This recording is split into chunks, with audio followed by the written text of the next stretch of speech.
You do, ladies and gentlemen. It is great to be with you again. I am Rob Brown. Directly across from me, the pinnacle of professionalism, the alpha and the omega of ESPN Upstate. He is the great one, Colonel Grudge, hashtag Dad Kicks, Lonzo, in charge of the broadcast today. What up, Zo? Happy Tuesday. It is a happy Tuesday because I get to be on this award-winning program and live on ESPN Upstate's Facebook page. Yes, indeed. ESPN Upstate on Facebook, ESPN Upstate on Twitter as well, and on YouTube. Search The Rob Brown Show, and you can watch the live stream whenever we are on from noon to 3 Eastern every single day, and then sometimes occasionally just for funsies on weekends and weeknights and mornings and, whenever we're bored is basically when we decide to jump on. Join the stream. We have a grand time chatting sports with you over there. So make sure you hang out with us. And those of you on the stream, hello, good morning, afternoon, whatever it is. Thanks for hanging out with us. We have got like a billion D6 things to talk about on the show today. Like a billion D6 things, but I have to start with this. If you did not see my my Twitter last night, Lonzo, I love football. I do. And the thing that makes football great are football fans, right? Like that's what makes football great are the fans. And so last night, I got home. I went and had dinner with the lady friend and the parents. Went and hung out with them. Came back, was getting back to the house, and was getting set up for Monday Night Football, which is, that's what I was looking forward to last night. It's Monday night. Monday Night Football's back. Let's go. And I'm walking up to my house. And right in front of the front door of the Casa de Love, there's a package, little white package, which is rare. It's weird that one would be there at night that I didn't see during the daytime. Okay, so it wasn't on fire, so we're good. No, it wasn't on fire. Okay. It wasn't in a brown paper bag. Nothing smelled raunchy, right? And the package has on it. It's a delivery. It's a delivery from a buddy of mine, Daniel, he lives in Pensacola, but he used to live down in Tampa. And I go inside, Lonzo, and I'm like, well, let me see what's in the package. So I go inside and I open the package. And my friend, who is a Tampa Bay Buccaneers fan, has sent me as a gift a brown paper bag similar to the one that the Aints fans used to wear back in the 60s and 70s with the words Bench Winston on it written right across the top. I have not seen Lonzo or talked to Daniel in person we went to college together in probably the better part of 7 or 8 years now. I have not interacted with him in person. And he decided to break our silence by sending me a paper bag with a clown face drawn on it, the words Bench Winston written across the top, and Aints written across the bottom. Lonzo, football is the best, and football fans are the best. I don't believe I've seen such a true gift of friendship in such a long time because, really good friends, you don't have to talk in forever. Nope. And it's like you talked to him yesterday, and the fact that he sent you the best, it's well put together. The holes are done just right, and the coloring it's nice. He sent me a Facebook message about 4 days ago that said, "What's your address?" And I know that Daniel's son has a lady friend that he has been with in a relationship for some time. And so I thought, he must have finally pulled the trigger on getting hitched. It's a little weird. Again, like I'd be grateful for an invitation, but I haven't talked to him in like 6 or 7 years. I can't imagine he's asking my address to send me an invitation to a wedding, right? I mean, we were friends in college, but we haven't talked in like 6 or 7 years. I get home to a package last night with just a brown paper bag, and inside the brown paper bag, or inside on the brown paper bag, is written the word "ain'ts," and Bench Winston with a clown face drawn on it. Obviously, that's friends. It's friendship. But he sent this before the game, I'm guessing. He did. Yes. He did send it before the game. So I posted a video of me wearing the bag on Twitter at twitter.com/The Rob Brown Show and twitter.com/ESPN Upstate, where I asked him, I just want to make sure you're talking about 5 TD Jameis, right? That's the Jameis you're talking about. I have not gotten a response back from him yet. Just on the up and up. He's probably busy. He's working or something. He just doesn't have time. Did y'all see Mark Davis last night? Did you see Mark Davis last night? My wife was like, that hair's not real, is it? And it was like, no. And she's like, he has all that money and that's what he bought? So Mark Davis is very well known for giving himself his own haircut, which, yeah, okay.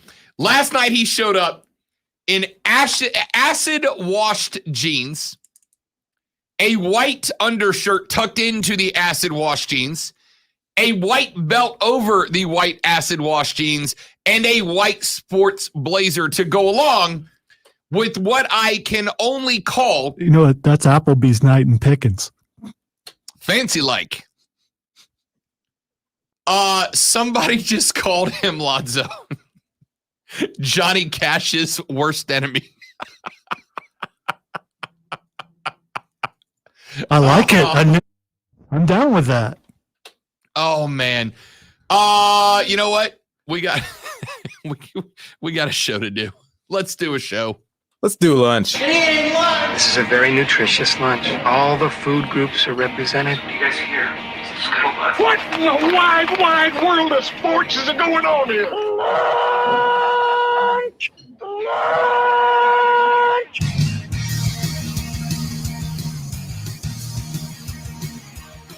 Steven says, don't lose that bag. Trust me, you will need it. I don't know, man. Week 2, New Orleans at Carolina. By the way, actually, you know what, Lonzo? And this is for real. You can get the breaking news sounder ready, because we actually have some massive breaking news. Breaking news brought to you by Odyssey and BetQL. Get smarter and beat the books by going to betql.com. Joe Giglio, BetQL, will be joining us at 1:30. We'll look at some of the lines that hit and miss from last weekend and some from this weekend upcoming. But breaking news out of the National Football League. My Berman's not as good with my face broken. I disagree. It's not as good. I disagree. It's not as good. No, it's like older Berman. So you're good. You're good.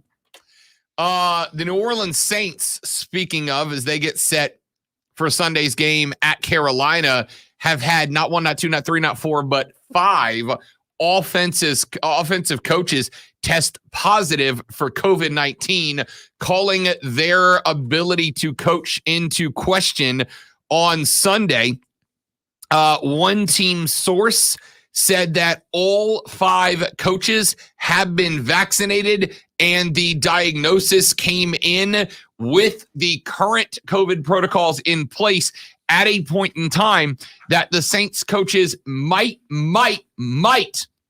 be available to put the headsets on Sunday morning, which would make them eligible if they can turn in the negative test by the end of the week. Based on the testing protocol, may make them eligible to play on Sunday. That news just breaking a handful of minutes ago. But if they are unable to play Sunday or to coach Sunday, 1 p.m. at Bank of America Stadium in Charlotte, because of COVID-19, as they continue to practice at TCU's facility in Fort Worth, Texas, Lonzo, that could be a big bump to the Carolina Panthers after what the Saints offense did last week. If they're missing 5 of their offensive coaches, and we don't know which 5 they are yet, I assume that if it was Sean Payton, that would have broken very quickly. But 5 offensive coaches being out for the Saints when they come up to Carolina on Sunday could be a big help for the Panthers. I'm just picturing a defensive line coach out there Calling with his offensive line hands.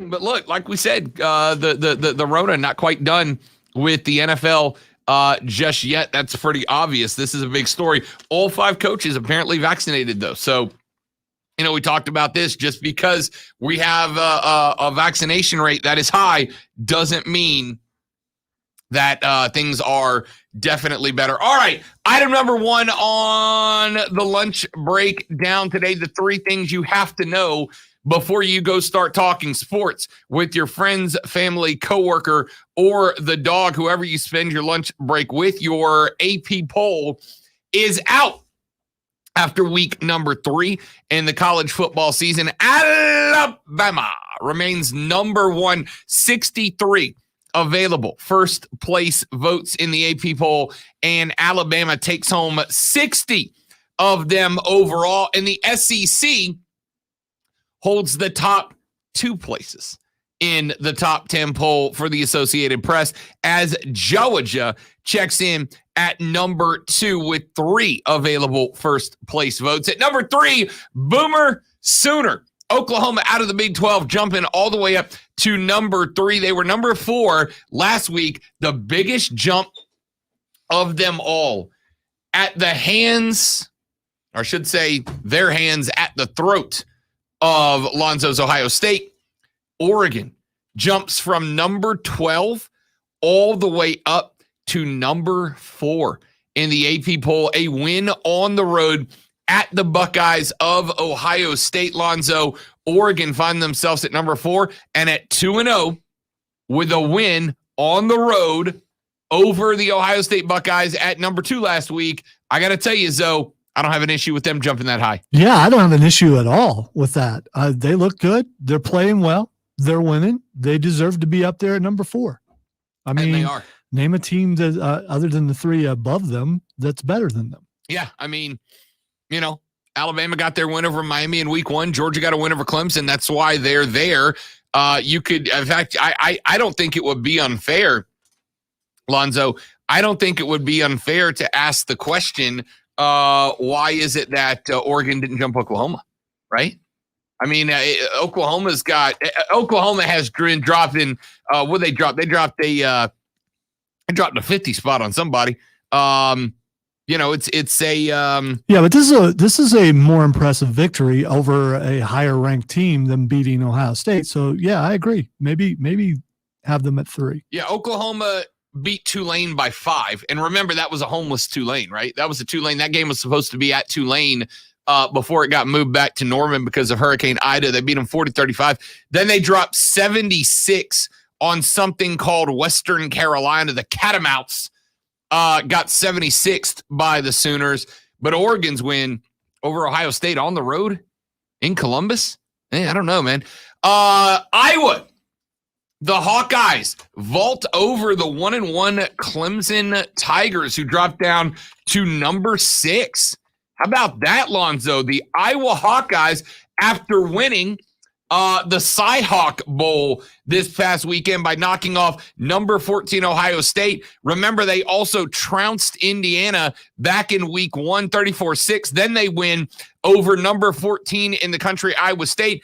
Considering Clemson's win, came against an FCS team. I got to tell you, Zoe, Iowa over Clemson doesn't surprise me all that much. We talked last week about, Clemson's got the road laid out ahead of them to get there. They just got to win out. But I didn't really take into consideration at the time the fact that there's a couple of teams right behind them. Iowa State, 2-0 Texas A&M, 2-0 Cincinnati, 2-0 Penn State, that still have ranked games on their schedule, whereas Clemson does not. Maybe it's not as easy as we thought it was, though. Well, the other thing is Clemson's ranked too high. Ohio State's ranked too high. If you have a loss, you should not be ranked ahead of an undefeated team that's equal. And when I say equal, on the same level as far as playing in a big conference, you should not be. You should not be ranked ahead of an undefeated team. Look, I think so Clemson, Georgia, we're talking a 3-point game, right? 3-point game, neutral site against a top 4 team in the country. And then you got a Texas A&M team that is, it's not impressive what they've done to me. They beat Kent State 41-10, and then they needed everything they had in the bags though to get by Colorado 10-7. I don't have an issue with it if there's a good argument. We'll come back around to this in a little while, but I want to get the rest of the lunch breakdown in here. Yesterday, we find out that SoCal, Southern California, the other USC, has decided to fire head coach Clay Helton. His time at the helm of the Trojans is over. Athletic director Mike Bohn's decision was to cut bait yesterday, just 2 games into the season, in acknowledgement of what a lot of SC fans have told me over the years, that they do not believe that Helton was the guy to restore USC to the standpoint they believe they deserve to be as a consistent national power after a absolute smackdown at the hands of Stanford, a not very good Stanford team this weekend, by the way. It is over for Clay Helton at Penn State. This was aren't a lot of people freaking out yesterday, right? They lost one game. You're firing this guy after losing one game. But it's not though. It's not just losing one game. It was a 52-6 loss to Bama not too long ago. 27-10 to Stanford, getting swamped by Notre Dame 49-14. Ohio State dredging them 24-7 in a game that wasn't that particularly close. In his third year, 5-7 in the Pac-12, while the Pac-12 was down as a whole. At the end of the day, this didn't shock me yesterday when I found out. Maybe the only shock, Zoe, was that they didn't do it off season. Was that they didn't do it during the off season? But at the end of the day, this is not all that surprising. USC is bad. Clay Helton had them up from where they were, but plateaued. They weren't getting any better. And every game they played against a big team, they got smoked. USC expects to be on the top of the totem pole, Lonzo. They haven't been there for years. I'm not surprised by this after a loss to Stanford. And not Christian McCaffrey Stanford. Yeah, because that was a good Stanford, and not Jim Harbaugh Stanford. Yeah, back then when they were really, really good. USC. There was a time, and especially as an Ohio State fan, that's who you thought you were going to play every year in the Rose Bowl, and now it's just they've dropped off so much that this is not a surprise. Can they ever get back to where they were? To when you hear their name, you think powerhouse, because it's been a long, long time. It really has. It really has. I'm intrigued. So coming up later on in the show, we're going to take a look at that decision, how it got there, and what's next. What's next for USC? Because there are some names in the mix. Texter says ESPN, they should have fired him during the offseason. I think they thought they were going to give him one more shot. I think they thought they were going to give him one more year. I mean, look, the guy hasn't been bad, Lonzo. He's winning at a 60% clip. He hasn't been bad. He's yeah. I saw something like he was like the winningest coach the first couple of years in the history of the program. Yeah, he had a couple of 5-7 seasons tossed in there that made it look worse than it was. But the thing is, it's a situation of always the bridesmaid, never the bride, right? Like USC is tired of always being the second or third best team in the Pac-12 when they expect to. You know what they are? They're the Dallas Cowboys of the West. They expect to be at the top of the pecking order no matter what. All right, let's take a break. We'll come back here in just a minute. That was 2 items. When we come back, I'm going to give you the third on the lunch breakdown because I got to say, I realized something last night. You understand how inept you have to be as management to have me step in and be angry on behalf of another fan base? Because I am. And I'll tell you who I'm talking about when we come back on the Rob Brown Show at ESPN Upstate. QC Connects.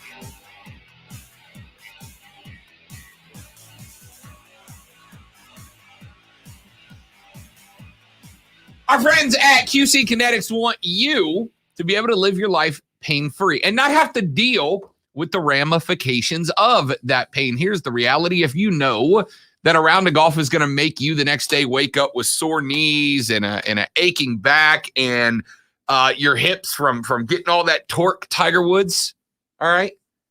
You wake up and you got pain the next day. It's going to make you think twice about playing that round of golf the next time around. Well, QC Kinetics is here to help.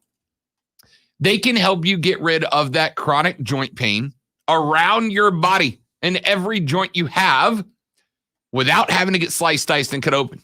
You're going to get told by somebody, somewhere, well, if you want that knee to feel better, you're going to have to get a knee replacement. If you want that hip to feel better, you're going to have to get a hip replacement.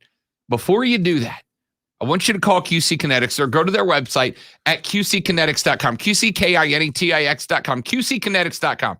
Once you do, you talk to Dr. Richard Schaefer, MD. You find out about the therapy. You learn all about the science behind it. What you're going to realize is that they have non-surgical regenerative therapy that reminds your body how to heal itself the way it has been evolved to heal. And it's going to help you feel better without getting sliced and diced. Go to QCkinetics.com or give them a buzz at 864-448-3772.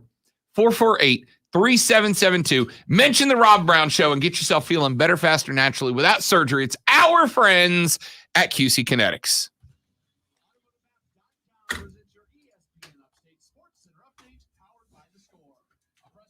Okay, bye.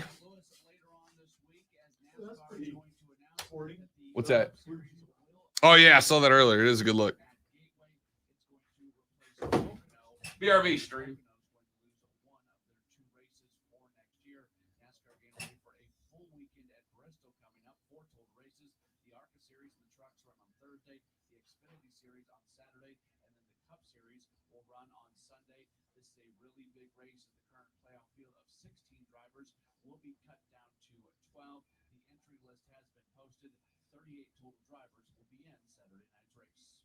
Download the Score app today. Lightning fast sports alerts so you never miss a thing. It's why the Score app is one of North America's most popular sports apps. With your ESPN Upstate Sports Center update, I'm Matt Pauley. Have you heard Offsides with Mark Ryan? Coming up on a Super Tuesday episode of Offsides with All right, I apologize to those of you on the stream, but you're going to get to look at me looking like a ninja pirate for some time because my eye doesn't close all the way.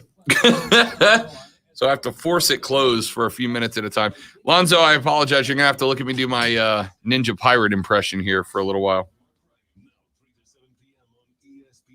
Super cool. I can't see you if you don't move around. Yeah, it's very hard. Don't judge me, Lonzo.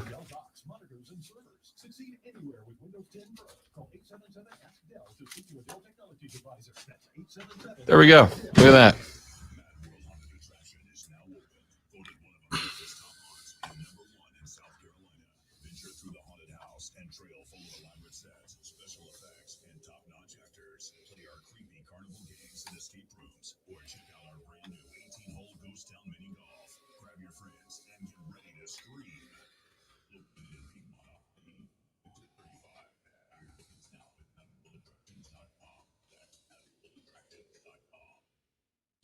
Is sponsored by Allstate. You may have heard that Allstate has new low auto rates, but isn't it time to see for yourself?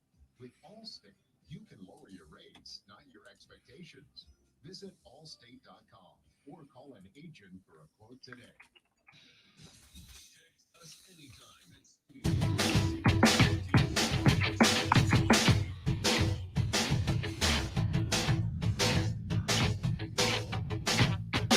All right, here we go. The Rob Brown Show rolls on. This is ESPN Upstate. I'm Rob. He is Lonzo. Say whatever you want to say, Zo. Say it. Just say it. So there's a mix. Just say it. There's a mix between going up and going call. Carl. So to be very dramatic, I'm doing my best impression of a pirate slash. I guess it was Rick that ended up. Was it Rick in The Walking Dead that ended up with the terrible eye cover? I thought No. the governor had. No, the governor had an eye patch. No, it was right? Carl because he got his eye. Oh, Carl had it. That is right. Yeah, It was yeah. Carl that had his eye jacked up. That's why I said Carl. The governor had an eye patch for a while, though, didn't he? Or didn't Yeah, he had an eye patch, That's what I thought. but Carl used the the bandana? yeah. So because of the situation I find myself in, Hey, you got to dress up like Conan tomorrow. well, that's not bad either. The wrestler, not the. I know what you meant. Sometimes you got to clarify. The 'Cause barbarian. It could have been. My left eye does not close all the way. The left side of my face isn't working, is what it comes down to. So are you like staring at the inside of the? No, my patch eyes thing? closed. My eyes. I have to force my eye. Oh, closed. and then Yeah. that holds it closed. Correct. Okay, I got you. Correct. Yeah. So it's not like the band holds my eye closed. Because what happens is my eyeball dries out because I can't blink, right? My left side of my face, it won't work. So my eye doesn't blink. So I have to hold my eye closed so that my eyeball will lubricate itself so it doesn't dry out. Because that's happened a couple times and it sucks. I've been trying not to wear this on the stream, but it's just killing me today. So anyway, all right. So I do you understand how inept your football team has to be to make me angry on behalf of another fan base? For me to get angry, it is better for me as a fan when other football teams are bad. So to have a management that is so bad at managing the football program, to have a management that is so bad at managing that I get mad at your team on behalf of another squad, that's really impressive. Jay Glazer, Lonzo, reported yesterday that before the draft, at least 4 teams were interested in Deshaun Watson. And now, most of them have dropped out. The presumption is that only the Miami Dolphins are still involved. That includes Carolina Panthers, obviously. Jay Glazer, Lonzo, is reporting that before the draft, there was a bit of a wager war going on. And the Texans could have had 3 first-round picks and 3 third-round picks for Deshaun Watson, but they declined that offer, wanting more. As it stands right now, if no trade happens before November 2nd, then more teams might get interested next offseason, and that appears to be the direction that the Texans are headed in. And look, maybe next offseason they can get more than 3 first-round picks and 3 third-round picks, though I'm not banking on it. But either way, they have cost themselves this year. They have made David Culley's job that much more difficult. They have allowed the drama to grow in Texas around Deshaun's camp. This trade should have absolutely been made. 3 first-rounders, 3 third-rounders, and you cut the weight, you cut the baggage. The fact that the Houston Texans front office is so inept that this offer was on the table and they walked right past it in order to keep him on board and accomplish and do nothing this year. Lonzo, I got to tell you, I don't know. I've asked the question many times. Like, what's the point where you will stop investing in your team, right? What's the point? I know in college, it's around where FSU stands right now. That's the point I would stop investing in my team. In the NFL, I don't know where it is. I think it's pretty much for me, if my team ever left my city, I would no longer be connected to them. But I got to tell you, if I'm a Houston Texans fan right now and this news breaks, I'm looking real hard at my Texans gear in the closet and wondering, is it time to go ahead and get rid of this? If you still have Texans gear in the closet, there's probably not a whole lot that's going to make you get rid of it. You're probably right. But like, this has got to make you think, right? Does it, not that they're going to get that much for him now anyway, but if Tyrod Taylor were to win some more games, does that diminish it even further? Watson's trade value? I told y'all last week, I told y'all Tyrod Taylor was playing well for the Chargers last year until a doctor popped his lung like a balloon. I mean, there's a good shot they're not going to win anymore because that was kind of a surprise Sunday, but they're that's not what my pick said. They're going against the Browns and then the Panthers and then the Bills and the Patriots, Colts and the Cardinals. They've got a pretty tough It's schedule. not an easy schedule. No, it's not. What if they were to win half those games? Browns, Panthers. By the way, and I'm going to say this respectfully. Panthers look good in week 1, but you're telling me that Texas team that played the Jags, you don't think they could beat Carolina? I think they might. They might could. It's a possibility for sure. Texans, Bills, Patriots, Colts, Cardinals, Rams, Dolphins to start the season. Titans, Jets. If they come out of there with 3 or 4 wins, I think you're satisfied if you're a Texans fan. Problem is, if they were offered 3 first-round picks before this draft started, 3 first-round picks, we go back and we look at the 2021 NFL draft, right? Go back and look at the 2021 NFL draft.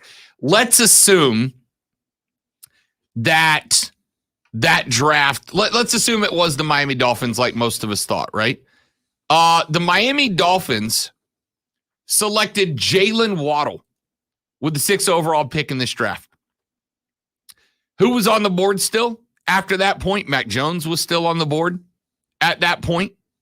You had Justin Fields was still on the board at that point. Justin Fields, Lonzo, not only could have been a Houston Texan to replace Deshaun Watson, but Justin Fields could have been a Houston Texan, and the Texans had 2 more first-round picks and 3 third-round picks to build around him.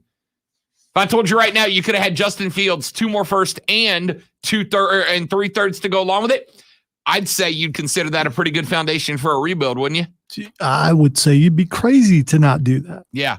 So what do the Texans have instead? Deshaun Watson on the bench, Tyrod Taylor starting. That's what they have instead. If you are sitting there in Houston as a Texans fan and you find out that the Texans passed on 3 first-rounders, 3 third-rounders, they ended up with Watson on the bench, Tyrod Taylor starting, no more first-round picks and no more third-round picks, and David Culley floundering from the beginning, although they did get a win in week 1. You know, I got to call it. You'd have to stop being a fan, right? I would. I got to say, when Mark Ryan first came to ESPN Upstate, he came here from Houston, and he talked about the Texans a certain way that I thought that there's just no way they can't be as bad as he says they are. And then we're seeing things like that, and he was absolutely right. Yeah. And he was closer and inside with a lot of people there, so he was able to know things that we didn't know. And how can you run an organization that way and make these kind of mistakes? I genuinely don't know.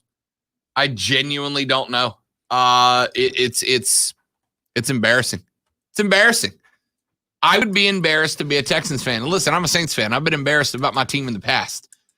But it's one thing to be embarrassed, and it's another thing to look and go, this team, Lonzo, let's bring back my favorite word. This team is rudderless. This team is rudderless. They have no direction. They have no direction. And you can see that. They could have had Justin Fields. They could have had a couple more wide receivers with first rounders or offensive linemen to build around him. They could have had more third rounders to build a stout offensive line and contribute back to the defense. And instead, what do they have? Deshaun Watson on the bench, Tyrod Taylor starting. I'd be embarrassed. You have got to put together an incredibly dysfunctional team if you can get it to the point that I feel bad for your fans. Instead of celebrating the fact that that's one less team I have to worry about, I feel bad for Texans fans. Jack just checked in on the Facebook stream. Jack said, had to check you guys out. Lonzo with the hair and the shirt was not what I was expecting. And nice poor man's pirate look. What you want, man? My eyes broke. Leave me alone. My face is broke. Leave me alone. The out of order tape across half my face. What I always find fascinating is I wonder what people actually expected me to look like, because when I ask them, okay, what do you expect? It's like, well, my favorite is I thought you'd be thinner, which is hilarious. That was back in the old days when, wow, you're a lot bigger than I. Thank you, but yeah, I've said many times that I have long hair, so it's not a joke. Here's what I want you guys to do. Do me a favor. And this shirt is in celebration, by the way. I'm sure we'll get to it eventually. Because New Day rocks. Yes, they do. I want you guys to do me a favor. I make everyone down the hall take a double take when I wear this shirt. It's hilarious. I got told again this weekend at the Carolina Kickoff Show at Wings Etc. in Boiling Springs. I had a gentleman come up to me who said, "Oh man, I listen to the show every day. Listen to you and Zoe, love the show. You are not what I expected you to look like." I get that a lot. And so does Lonzo. So do us a favor. I'm not cracking on you, Jack. It's a common thing. No, I get that all the time. I get that all the time. Here's what I want you guys to do. Do me a favor for me and Zoe's sake, for entertainment purposes, and we'll read them on the air. Text us to 71307. If and only if we did not match up to what you thought we looked at before you saw us. Because let's be honest, we're award winning. Our faces are everywhere now. You can't not see us. But what did you think Lonzo and I looked like before you saw us for the first time? What did you think before we started streaming every day? What did you think that Lonzo and I look like? You know what I always get, Zoe? I always get short, fat, bald. That's what I always get. I imagine you as short, fat, bald. And I say 2 out of 3 is not bad. I'm tall. I have great hair. But I am fat. So you're 2 out of 3 is not bad. Well, as I'm getting older and I am a grandpa, people expect you to wear clothes that don't match and your pants up over your belly button and, and that little boy haircut that's now considered an old man haircut. But yeah, that's not me. All right. Shoot us a text 71307. Start your text with ESPN so we can read them on the air. 71307. Start your text with ESPN. Tell Lonzo and I what you thought that we looked like before you saw us for the first time. When we come back, yesterday, ESPN got it very right. Got it very right. I'll share what I mean when we come back on the Rob Brown Show on ESPN Upstate.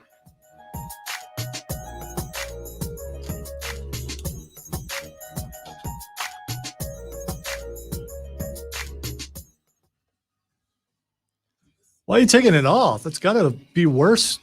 No, it's once my eye gets wet again, lubricated, I can take it back off, because otherwise it starts to hurt from keeping it. It's weird, dude. I just can't win. The weirdest part is when you first take it off, obviously this eye is fully dilated because it's been in the dark so long. So for the first minute, it's just pain from light coming in. You know what you need? You need your own personal Brandon Cutler to lubricate your eye every break. Just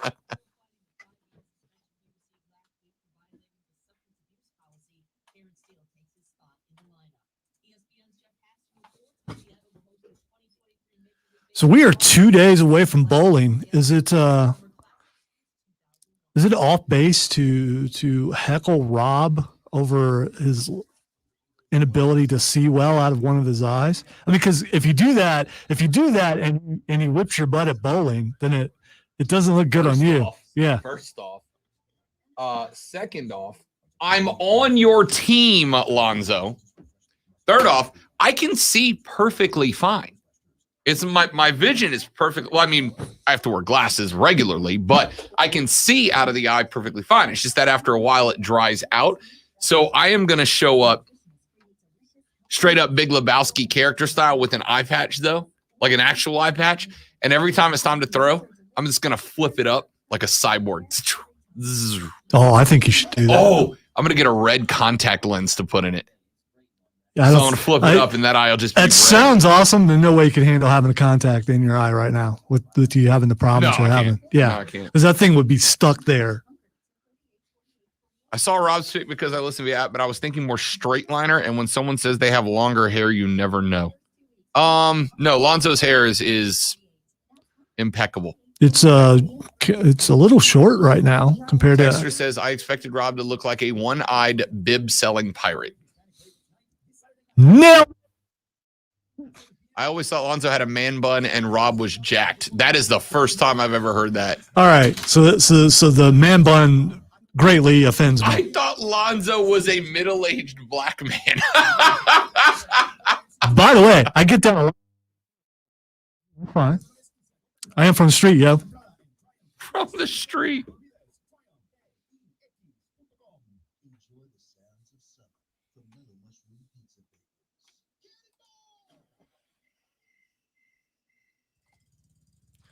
It's so weird, and I'm not gonna put this on Twitter trending topics just because I'm gonna mention it now. But I keep looking up and seeing my name trending. It's not trending for me, of course.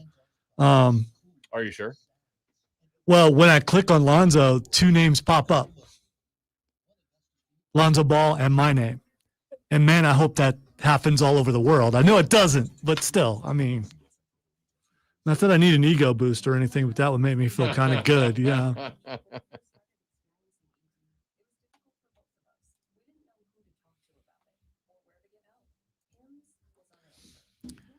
All right, so I'm going to play that Peyton clip. okay, what I was going to do after 1 o'clock, I'm probably going to change my mind about because Tim is not going to be in the building, and I needed him to be first in order for it to work Yeah, I got you. because Tim So you can't need to bail? Tim can't tell me no. He Oh, could. I get what you're saying. Okay. He could, but it would be insubordinate. Right, right. Insubordination. To mess with the boss. I have little power. What power I have, I use when necessary. As of now, I'm probably not going to do anything. But if I just get up and run out, you Okay. realize I changed my Yeah. mind. It's not a matter of having the guts to do it because I absolutely do. It's just a matter of I lost my opening segment and I'm not sure it will work as well otherwise. And I have the clip that you were talking about.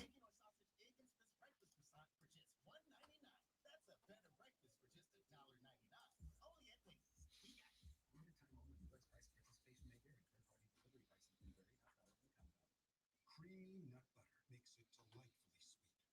Roasted nuts make it perfectly salty. Get two great tastes in one delicious bar. Enjoy a Nature Valley sweet and salty nut bar today.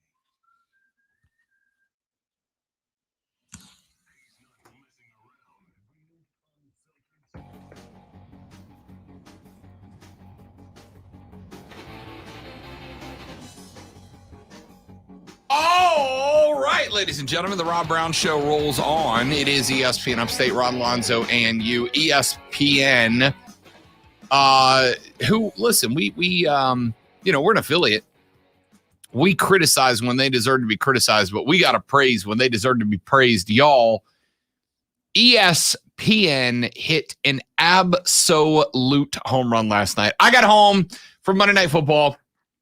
I turned on the TV to Peyton and Eli calling a Monday Night Football game together last night, and it was incredible. I pulled a couple of highlights away from that game because it audibly made me laugh out loud sitting on the couch. Here are some of the highlights from last night's game. You're going to hear Eli and Peyton, Ray Lewis, and Zoe's guy Travis Kelce, as well as Chuck Barkley. It's unbelievable. I think the first play tells you a lot about what the season's going to be like. John Gruden likes shifting motions. Let's see what the Raiders season's going to be like. This is going to tell me everything I need to know. All right, incomplete. What does that tell you? Looking at 6-11. 6-11 right now. This is what John Gruden is saying to Derek Carr in the headset. They're going, no huddle. Eli, they're going, Bronco right tight, shorty flash. I'll let you know. I'll let you know. Call it. All right, hey guys, here we go. We got Bronco right tight, shorty flash on the freeze play, ready, break. Here we go. Hey, it's cover two. Run 58 freedom. 58 freedom. Hey, let me get to my cadence here. I got to get sorry. a white I'm just so 18. excited. White 18. Hut. Here we go. Be alert on the weave here, right? 1 mid trip stripe bunch, H settle, 51 scat, H weave rail, Y line, can 3 jet church. Blue 20, blue 20. Easy. Can. What's the can mean? He just canned it right there. Those are 2 plays I just called. I cannot. This helmet doesn't fit. Shocking that a helmet doesn't fit you. They didn't have a double XL helmet to fit that forehead. All right. Specially made helmets. Okay. They do. Riddell makes precision fit helmets now. They fit your head specifically. Yes, for big heads. All right. It's the new thing. You need some more powder on that forehead. You look like you sprayed Pam all over it. Okay. Here we go. Worst defeat of my life. Losing it golf to Charles Barkley. It just doesn't get much more than that. I'm getting better. Hey, now I'm not sure you ever gonna beat me again. I'm not gonna lie. Well, I mean, if you play from the kiddie tees like Mickelson put you on, you probably are going to beat me. But hey, I'm playing all the way back now. I realized that's the only way I was going to get better. I'm not going to play the women tees anymore, baby. Hey, Charles, you ever get booed at home when you're playing at home? It never happened to you, right? You didn't get fans. Hey, I played in Philadelphia, Pennsylvania. That was a regularity. They're not booing yet. You were lucky, Peyton. Everybody liked you. Eli knows what it's like to be booed at home. Trust me. He went played in New York. I do. I know, Jacobs, all too well. All right, good run. Peyton had he had that stadium so well trained. I mean, when he was on offense, no one was allowed to talk. I swear, the fans would get fined if they asked for a drink. They're like, "Can I get a beer?" They're like, "Hey, be quiet. Wait till the defense is order your beer." It was one of my secrets, right? To watch the game, have the games recorded, and then be able to go back and listen to those, what Peyton calls Omaha, but it's not really going nowhere. I mean, it was so unfair. They turned these sideline microphones up, and they're just giving you all our entire offense that we have worked so hard to protect. Get pressure. They can rush 4 and get pressure. If you can get pressure with 4, cover 2 man. Eli, what'd you do? Did you set the alarm? Perfect. Fire alarm. All right, I think we got a little text that just came in, Peyton, into the control room. This is a little text coming from Dad. Says, tell Peyton to quit scratching his head. That's coming from Mom. So the helmet gave me a little rash. That Hutch helmet just gave you a little rash. Yeah. What are you scratching? Is that dandruff? Sheriff. Oh, wait. You weren't the sheriff at Tennessee. So were you 45 years old posing in your Tennessee jersey as a sheriff? That was when I was in college. I remember one time I just led into a referee lie. I knew the guy. He's a good guy. He called the worst holding call. I let him have it. I felt so bad. I asked the NFL for his address after the game. I was going to write him an apology letter. They wouldn't give me his address.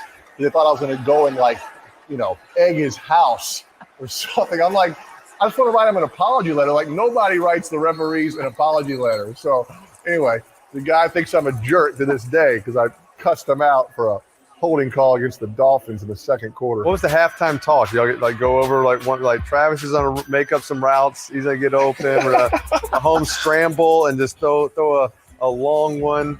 No, the best is right before the play. If it's right before the play, I'll look at Pat and we'll just give him the eyes like, yeah, I'm about to make shit up right here, bro. Oh, excuse me. I'm about to make some stuff up right here, man.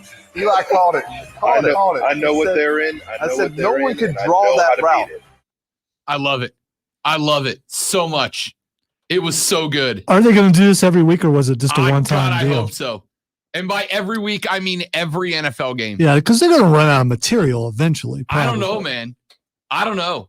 They were just sharing stories, and it was great. I loved it. We're going to talk more about it coming up, but we got to take a break.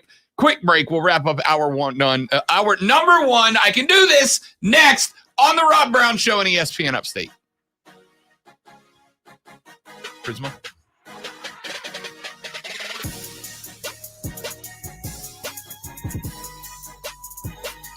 Prisma Health, the official healthcare provider of both the Tigers of Clemson and the Gamecocks of South Carolina. Ladies and gentlemen, they can be the official healthcare provider for you and your family as well. And listen, you want your healthcare provider to care for your health as much as you do. And it should be your number one priority in life. And for Prisma Health, they understand that and they make it. That's why they have got, I mean, literally, I was going to say thousands as a joke, but literally thousands, 2,400 plus healthcare providers in their network.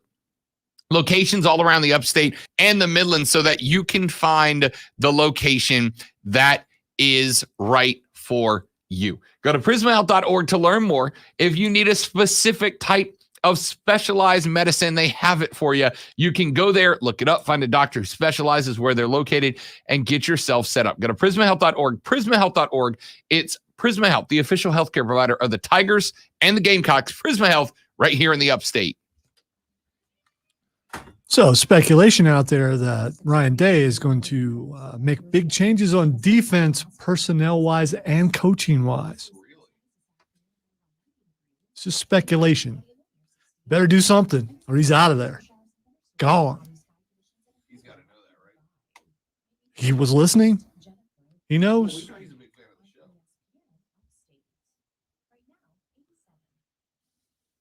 I got judged yesterday because I still write in cursive. Do you write in cursive? All right, that's all I can write in is cursive. Judged cursive by, or all caps. Judged by who? A friend on Facebook. Okay. I think you have to on occasion. Yeah. Just because you'll forget how if you don't. Because no one really writes anymore. No, they don't. It's all computer or the equivalent of that. So, and I believe cursive is no longer taught in school. So, really, I believe I'm right about that. I'd look it up, but I don't know how to spell cursive. I think it's CURSIVE. I was just kidding. Okay. I don't know how to write it in I just got to get close.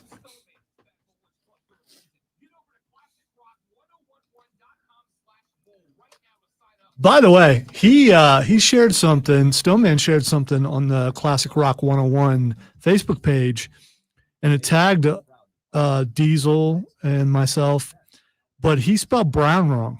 So it didn't. That's why I was wondering why I didn't get tagged. Yeah, he misspelled my last name. I just wonder if it's on purpose, and he also forgets that I'm also at Word, but that's fine. I mean, he's just following the example set by certain people downstairs. And the fact that he knows that made me mad. So he's coming at me by doing that too. But he misspelled your name. I mean, it could be a typo. You got little fingers sometimes. I mean, it's the keyboard's made for bigger fingers, and you got little fingers, and you can't reach across as much. And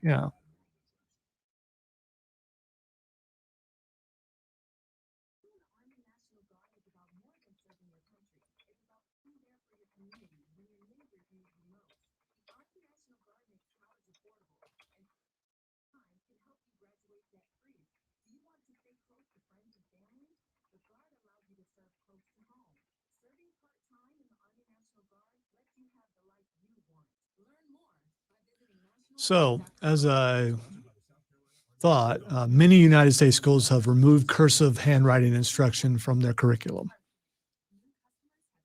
Why?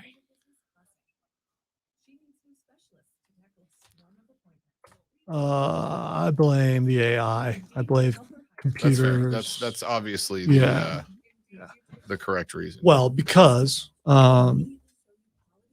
everyone knows a computer can't write in cursive, so then you wouldn't be able to write those secret notes to each other. That's true. That's true. They wouldn't be able to tell. Except for they absolutely can. No.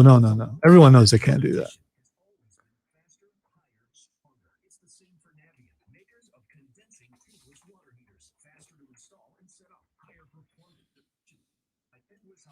Or it's that when the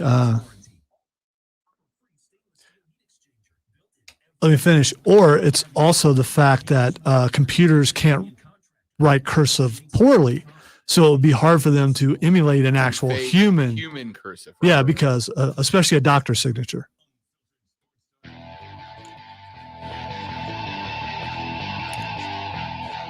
So Eli and Peyton were fantastic. All right, absolutely fantastic. Last night, overtime, John Gruden, the Raiders get the ball back after a Lamar Jackson fumble. The Raiders tried out the field goal team, except for the kicker doesn't come out.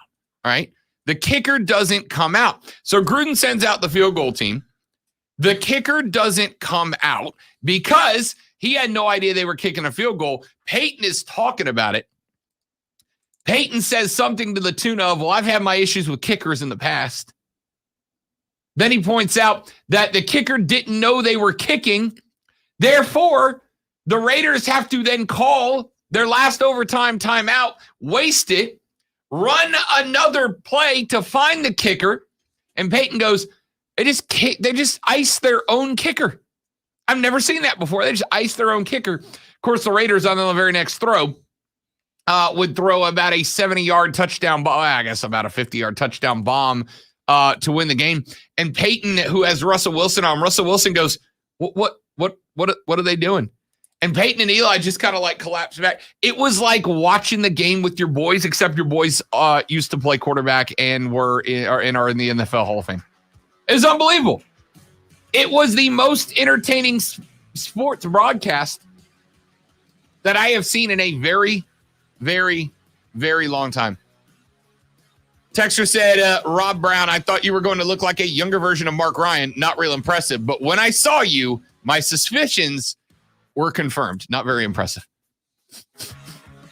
Why do I invite you people on my text line? Quick break. Hour number 2. We're going to break down some tape, metaphorically, on the Rob Brown Show. It's ESPN Upstate.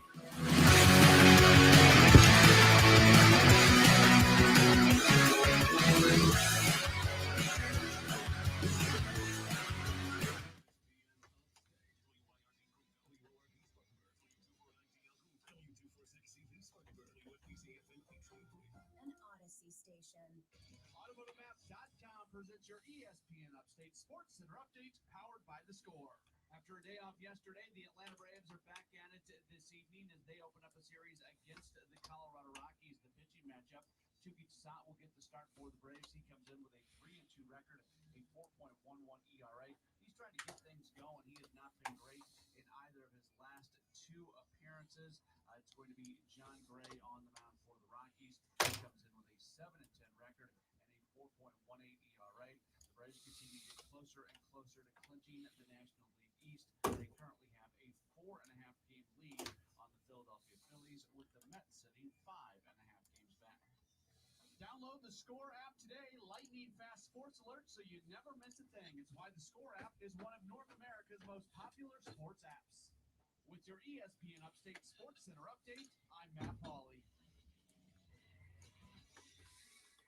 Have you heard the Rob Brown Show? My job is not to come in here and talk only about the sunshine and the rainbows. My job is to take a look at every aspect of what's going on with your programs and to give you my opinion on that. I don't think I have been negative about South Carolina at all. I think I was negative about the hire of Shane Beamer when there were people that I thought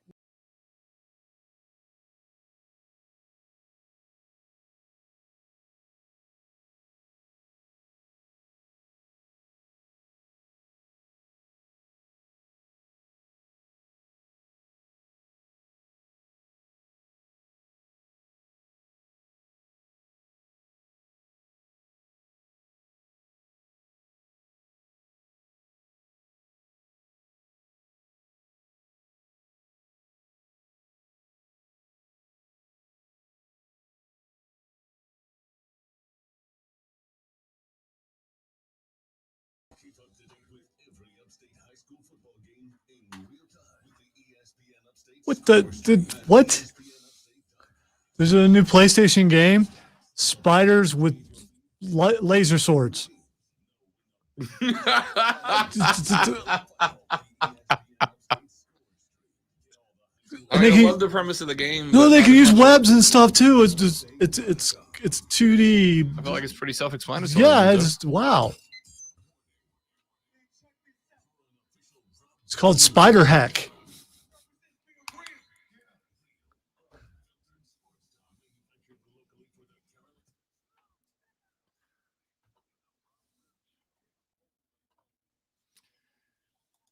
So I inexplicably asked you all to send in text to the Ingles Market text line at 71307 describing what you thought Lonzo and I looked like before you saw us for the first time. I do this about once a year. It comes up about once a year, and Lonzo brought it up, so we're doing it now. Texter says, I did this once with Mark and Lonzo. Mark was 90s Mark McGrath. Lonzo was Randy Quaid from Kingpin, and Diddy was Casey Affleck in that SNL Dunkin' Donuts bit. Solid lineup. Texter said, I expected Rob to look like a one-eyed bib-selling pirate and expected Lonzo to look like the wizard from behind the curtain. Another texter said, I always assumed Lonzo had a man bun and Rob was jacked. Well, you're not wrong on half of that. Hey. Lonzo has a man bun. I do not put those guns away. I would rather be bald than have a man bun. But to each his own. I mean, If gun to your head, Lonzo, you had to make the pick. You had to go 1 week wearing a man bun every day, or you had to cut your hair down to like regular haircut length, like corporate haircut length. Which would you pick? 1 week of the man bun or cutting the hair down to regular length? Regular length. Seriously? Yeah. Over a week of the man bun? Yeah. Really? Also, man bun seems like it would take a lot of effort that I'm just not willing to, I just want to brush my hair and then not touch it again the rest of the day. No, that's fair. That's fair. There was a guy a couple of years ago out in, I want to say Los Angeles, who got in trouble though because he was taking big barber scissors and he would walk around the hipster area of LA, and anytime he saw somebody with a man bun, he'd walk up behind them, grab it, and just cut it off and hand it to him and then run away. Like he would just grab their man bun, cut it, give it to him, and run away.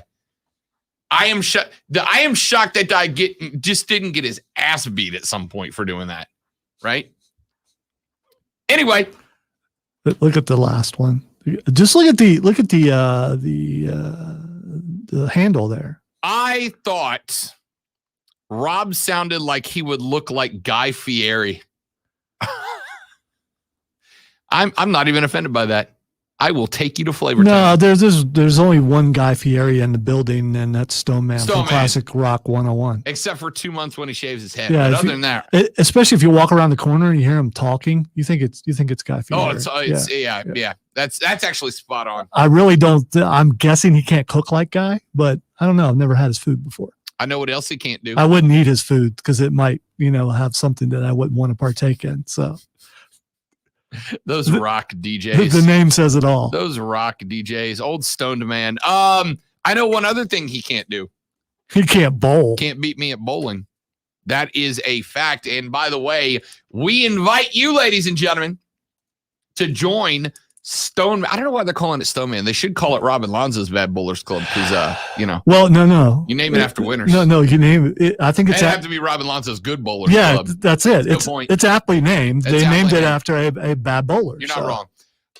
Go to ClassicRock1011.com, ClassicRock1011.com, and register for Stone Man's Bad Bowlers Club. Every Thursday, we got our preseason meeting coming up this Thursday. And then every Thursday for the next 10 weeks after that, Thursday nights, we're going to meet at Spare Time Entertainment on Congaree Road, right off the interstate. On Thursday nights, we're going to meet there and we're going to bowl. It's not your mama's bowling league. It's not your daddy's bowling league. All right. We are going to have fun. There's going to be different games. There's going to be different prizes. We're going to have all sorts of different setups. This is not a league set. It's not a league. It's a club. It's a club. And there's a live microphone for heckling. Oh, yeah. Which will be done. Yes, it will. Frequently. We've already kind of started that. So, yeah. It is not your mama's bowling league. It is a club. And it is a club because it is set up to where everybody, even if you're not a good bowler, like Stone Man, everybody has a chance to win. So go to ClassicRock1011.com, ClassicRock1011, or go to SpareTimeEntertainment.com/Greenville and get yourself registered for Stone Man's Bad Bowlers Club. Every Thursday, it's going to be me. It's going to be Lonzo. It's going to be Diesel from Offsides. And Stone Man, I guess, is going to be there too. But and then a bunch of you guys, listeners. And what we are trying to do, we want enough ESPN Upstate listeners there on Thursdays that every time Stone Man goes to bowl, we can heckle him like collectively. like a hooligan section. I want full out chants. Every time Stone Man goes to bowl, I want full on chants at him to screw him up because of the amount of smack that he is talking at us on his show. And at the same time, just like what Peyton and Eli were talking about. So when Rob and I go up to bowl, quiet. We want quiet and encourage your neighbors around you just to keep it down while we bowl. Want the listeners to have the listeners back. Yeah. We just want it to be everybody versus Stone Man. Is what Diesel's even out of the target now because I'm focusing my hatred to Stone Man at this point. Well, Diesel has evaded me. I've got enough vitriol to go around. So yeah, Diesel's still on my radar. Anyway, hit absolutely go to classicrock1011.com or go to sparetimeentertainment.com/Greenville. Go to the tab that says Stone Man's Bad Bowlers Club. Get yourself signed up. I hope to see you all on Thursday. Starting this Thursday, it's our preseason meeting. Even if you can't make that, go sign up anyway. All right, we'll start the Thursday after that with the actual bowling. And we look forward to seeing you guys out there. Texter says, I expected Rob to look like Chris Farley. You remember that time? That was pretty cool. That was awesome. Yeah. Remember when you were on the radio and you won the award for best sports talk show in South Carolina? That was so awesome. I want to do the part where he gets upset and hits himself, but I've learned my lesson. Not doing that. And let's see what else we got here. ESPN, I expected Rob to look like fat guy expected. All right, I just sound like a fat guy. Be a little more original. I just sound like a fat guy. I mean, they were all they're all jokes. They're all good jokes, but they're all jokes about me being a fat guy. I got to be honest. I'm struggling with something right now. I really am struggling. I'm trying not to stare at the eye thing, and I can't help it. So every time I look over, it's like I'm staring at the eye thing. So will you do a Jeff Hardy thing and just draw an eyeball right there? I mean, that I think that would help. People are like, what the hell are they talking about? For those of you who did not catch it next week, I got diagnosed with Bell's palsy. The left side of my face doesn't work. Therefore, my eye won't close. And so for a couple of minutes every hour, I have to basically put a patch over it to keep it closed so my eye won't dry out and get screwed up. Except for it's the eye that's facing Lonzo, so he's got to look at my bad Pirate Ninja impression. Not only that, then over to the right. If I turn my head to the right, I'm looking at the StreamYard feed, and I see it there too. Because I don't want to be rude. Because normally I wouldn't look at you at all, and now every time I look over there, it's like I can't. Yeah, help it. I can't help it. I feel bad.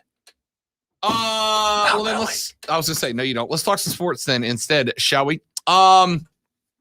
USC fires Clay Helton yesterday, and everybody flipped a day lid. Everybody flipped a lid like, oh, what is it a shock though? Is it genuinely a surprise to you?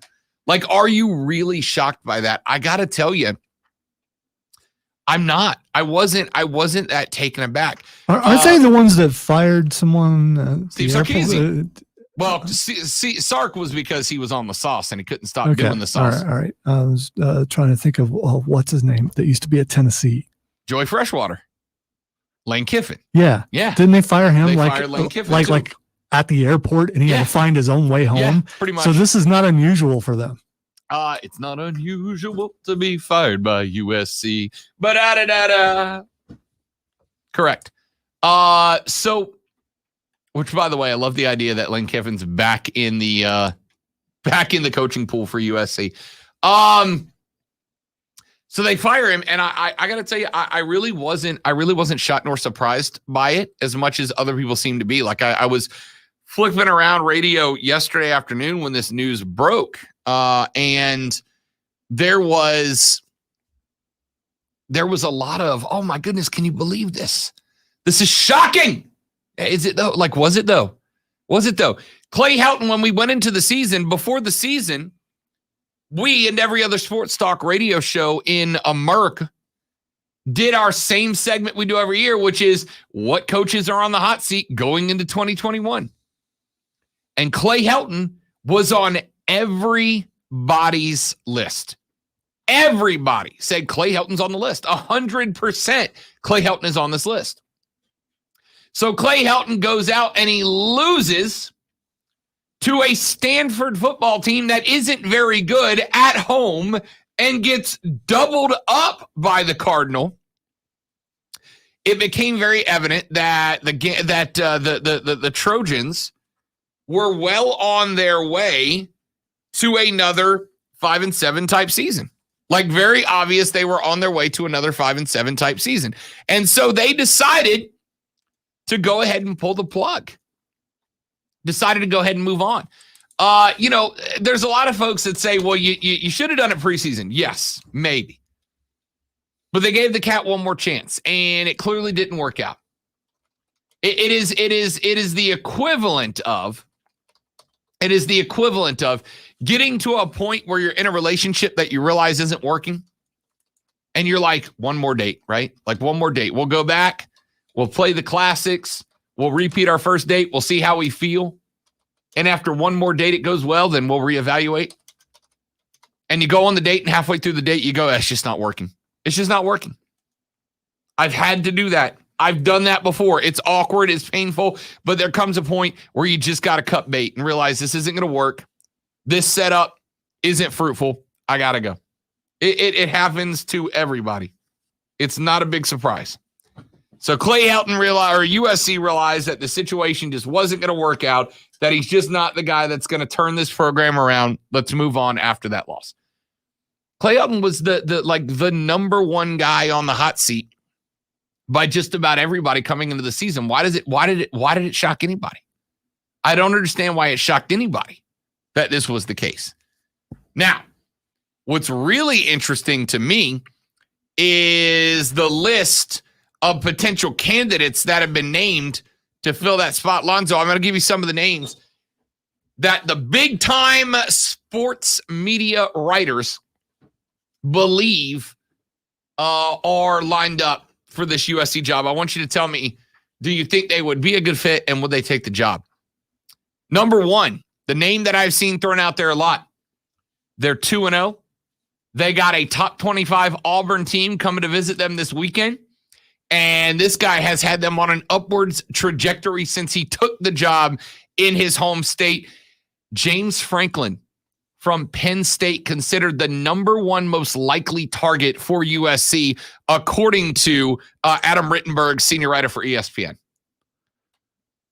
I like James Franklin. I love James and Franklin. it would be a good fit for them. But would he leave Penn State? That's the question, right? For USC.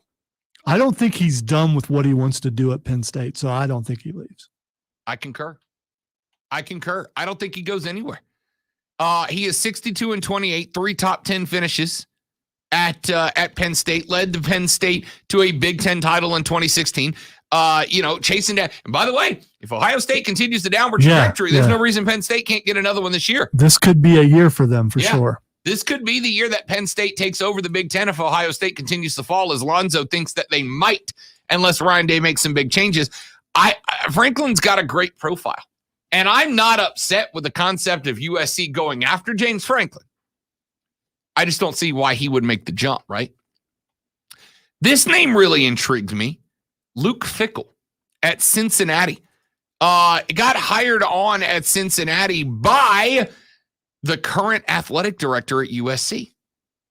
Bone, who we talked about earlier in the show, Mike Bone, who we talked about earlier in the show, was the AD at Cincinnati when he hired Luke Fickell. Then he moved over to SC. Fickell, 33-6 since the start of the 2018 season, 3 straight top 25 finishes. Cincinnati finished number 8 in 2020, currently occupies the same spot in the AP poll as they seek to become the first Group of 5 program ever to reach the CFP. He is 48 years old, an exceptional recruiter, a strong defensive mind, brings the discipline that USC has been lacking and is looking for right now. I, up until about 10 minutes ago, thought Luke Fickell was likely the most likely name on this list to make the jump. But then Luke Fickell a few minutes ago, Lonzo, came out and very publicly said that he is not interested in the job, that he's happy at Cincinnati. He likes Cincinnati. He has no reason to leave Cincinnati. Cincinnati's treating him well. His goal is to take Cincinnati to a playoff, et cetera, et cetera. That doesn't mean he won't go. That doesn't mean he won't go. That doesn't mean it's not, a potential landing spot. But it makes it a little less likely. That being said, I think of all of these names, I think Luke Fickell is the most likely candidate to land this job, mentioned by ESPN.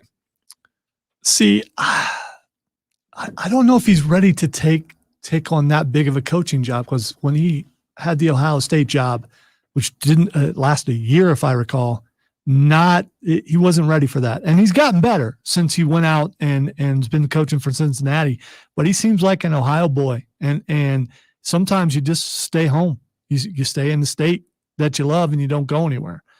And him coming out and saying he's not going to do it, some guys you believe and some guys you don't. I kind of believe that he won't go. I don't know, man. I mean, you don't get those kind of jumps very often, dude. USC jobs don't come calling very often, right? They just don't. All I can say, 6-7 the 1 year that he coached Ohio State, and that becomes that is the pinnacle as far as where he's been so far. And USC used to be on that level, so you don't go there unless you can bring them up to the level they used to be. And I don't know. Here's another one that got thrown in the mix. Don't love it, but tell me my dude didn't raise some interest last week. How about Mario Cristobal from Oregon? I got to tell you, Cristobal right now, I've heard a lot of talk about him over the last few days on the four-letter. Mario Cristobal may have risen his coaching profile more than any other coach last week with that win. I can't see him dropping Oregon to head down just a few miles south to USC though, right? Yeah, I mean, you got a program heading in the right direction. You're doing what you've done this year. Why would you go to what's probably another place to rebuild when you're starting? When Oregon's damn close. Yeah. You're number 4 in the nation right now. Yeah. Why go somewhere else? Yeah, absolutely. I know money solves the why in a lot of ways, but for some people, I mean, what's a couple extra million? Right. Yeah. I got 3 more names for you real quick. First, I want to throw this guy out there, and I mean this as a potential name. I want you to keep an eye on Mark Stoops at Kentucky. Mark Stoops has got Kentucky playing the best football that program has ever played, right? Mark Stoops is he's not a young guy, but he's not an old guy. He's coached under some very big names. Remember, he was with Jimbo Fisher in Tallahassee when they won a national championship in 2013. So he's been at the dance. And if we can be honest, Kentucky's playing the best football they've ever played, but they're probably close to their ceiling of what they can be as a program right now. Mark Stoops is a name I want you to keep an eye on that I think is a real threat to land this job. Why would USC want a guy that doesn't have the team that he's been at competing for? They're not even competing for the East. No, Kentucky's not, and I don't know that. I mean, they may way down the line. They may way down the line, but not while Mark Stoops is still around. It's years out.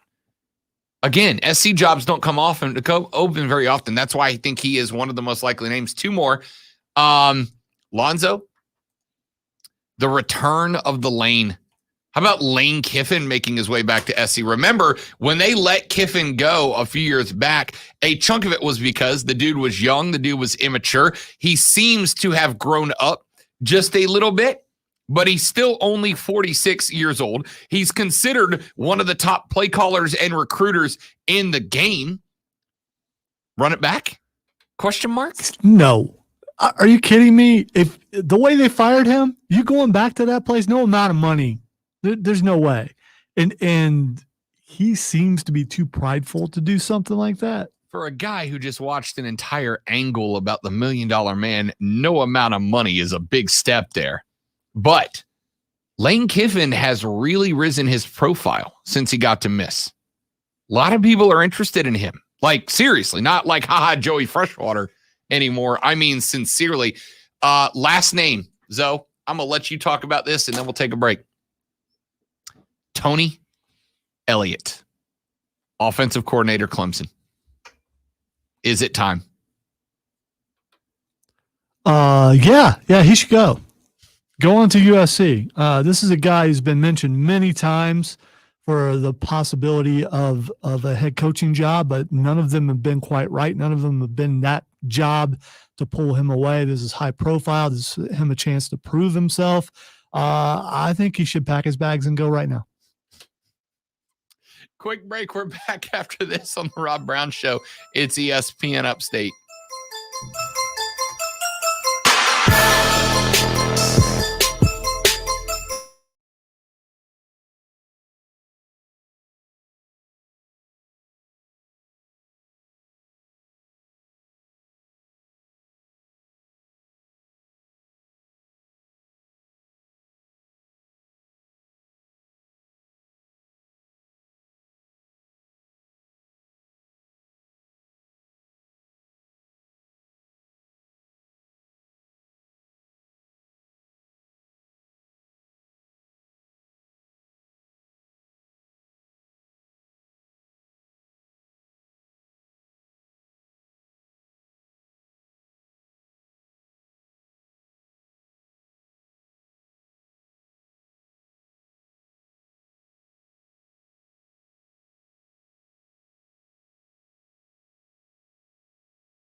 Stream. There we go. Man, what's up, buddy? Welcome in. Good to see you again, pal. Appreciate it. Hola. Camera's over here. It's not over here where I keep waving. It's over here. Wish I could do my hat like this with my headphones on, but it just won't work. Bro.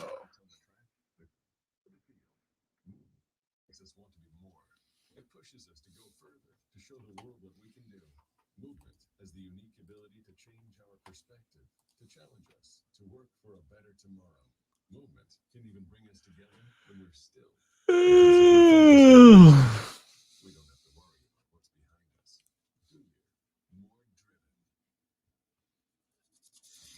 Made for upstate sports junkies. These pathetic junkies? Oh, look at you eat sports like food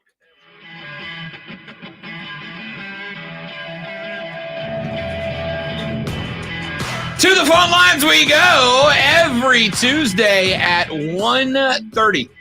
We welcome in the host of BetQL Daily. He is a BetQL insider. And a gentleman, we talk lines and futures and props and spreads. We just have some fun every Tuesday with Joe Giglio from BetQL. Joe, my man, happy Tuesday, buddy. 1 week in NFL in the books. How'd your week one turn out?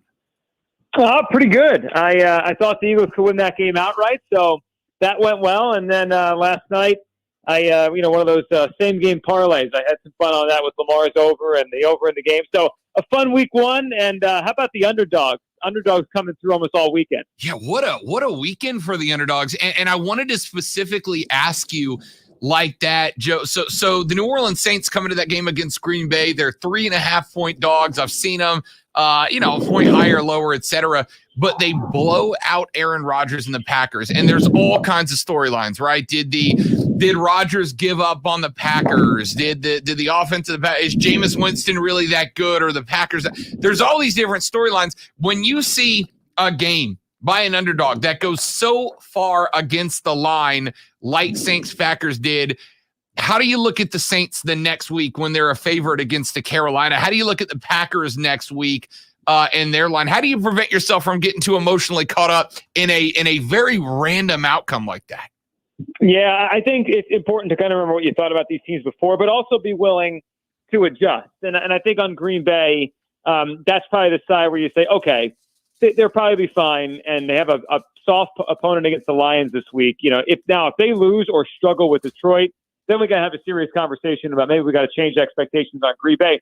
As far as New Orleans, it's funny because they're also playing a team in Carolina that did well last week, so it almost evened itself out. Maybe overreaction on the Saints, but obviously Carolina 1-0 too, so that number is Saints minus 3.5 in Carolina.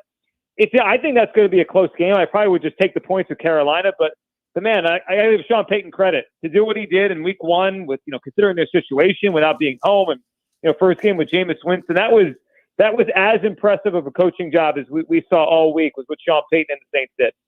Yeah, it was. It really was. And again, I guess for me, like I'm looking at the Packers, this is a team that a lot of people expected to potentially be a Super Bowl championship contender this year. And now I look and they're coming up against an underwhelming Detroit team, and they're a 10-point favorite. Am I wrong in thinking that a week ago I thought that line was 13 and it's just come down because they've fallen apart, or am I overreacting to what happened in just week one?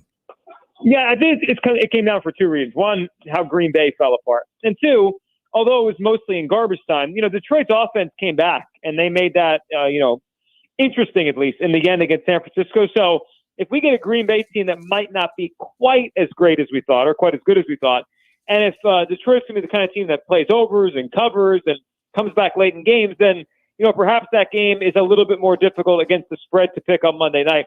I'd be shocked if Green Bay doesn't go out and win at home in Lambeau, prime time, and bounce back. But would I be shocked if the Lions find a way to make you sweat that number if you bet the Packers? I wouldn't. But the Lions show they could do that in week one. All right, and speaking of Carolina, back home, they get the win over the Jets. Just play out the line this past weekend.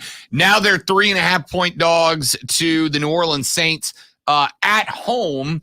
But we had breaking news this morning. 5 offensive players or offensive coaches for the New Orleans Saints have been tested positive for COVID-19. One player, though we don't know who it is yet, a couple of staff members, etc. We don't know, based on the protocols, how many, if any, will be available on Sunday. It could change things up, could not. When you are looking at a line like that, 3.5 points, which is kind of an interesting one to me, but we've got this news like COVID protocol violations and tests, etc. How do you approach that? Does that make you pull back and say, I'm going to hold off now? Does it make you more intrigued by the line? What does news like we got out of New Orleans this morning do for you as a bettor? Yeah, well, I mean, I think all season you're going to have to almost have a tepid foot in if you bet early, because this could happen. I mean, this could happen to any team, anytime. And it feels weird in a sense because we have the vaccine this year. We have, a lot of, and I'd say the majority of NFL players or coaches are vaccinated. But a couple things. I mean, one, we know that some infections can happen through vaccinated players. That has happened. It will continue to happen. So that doesn't mean a player won't miss the game.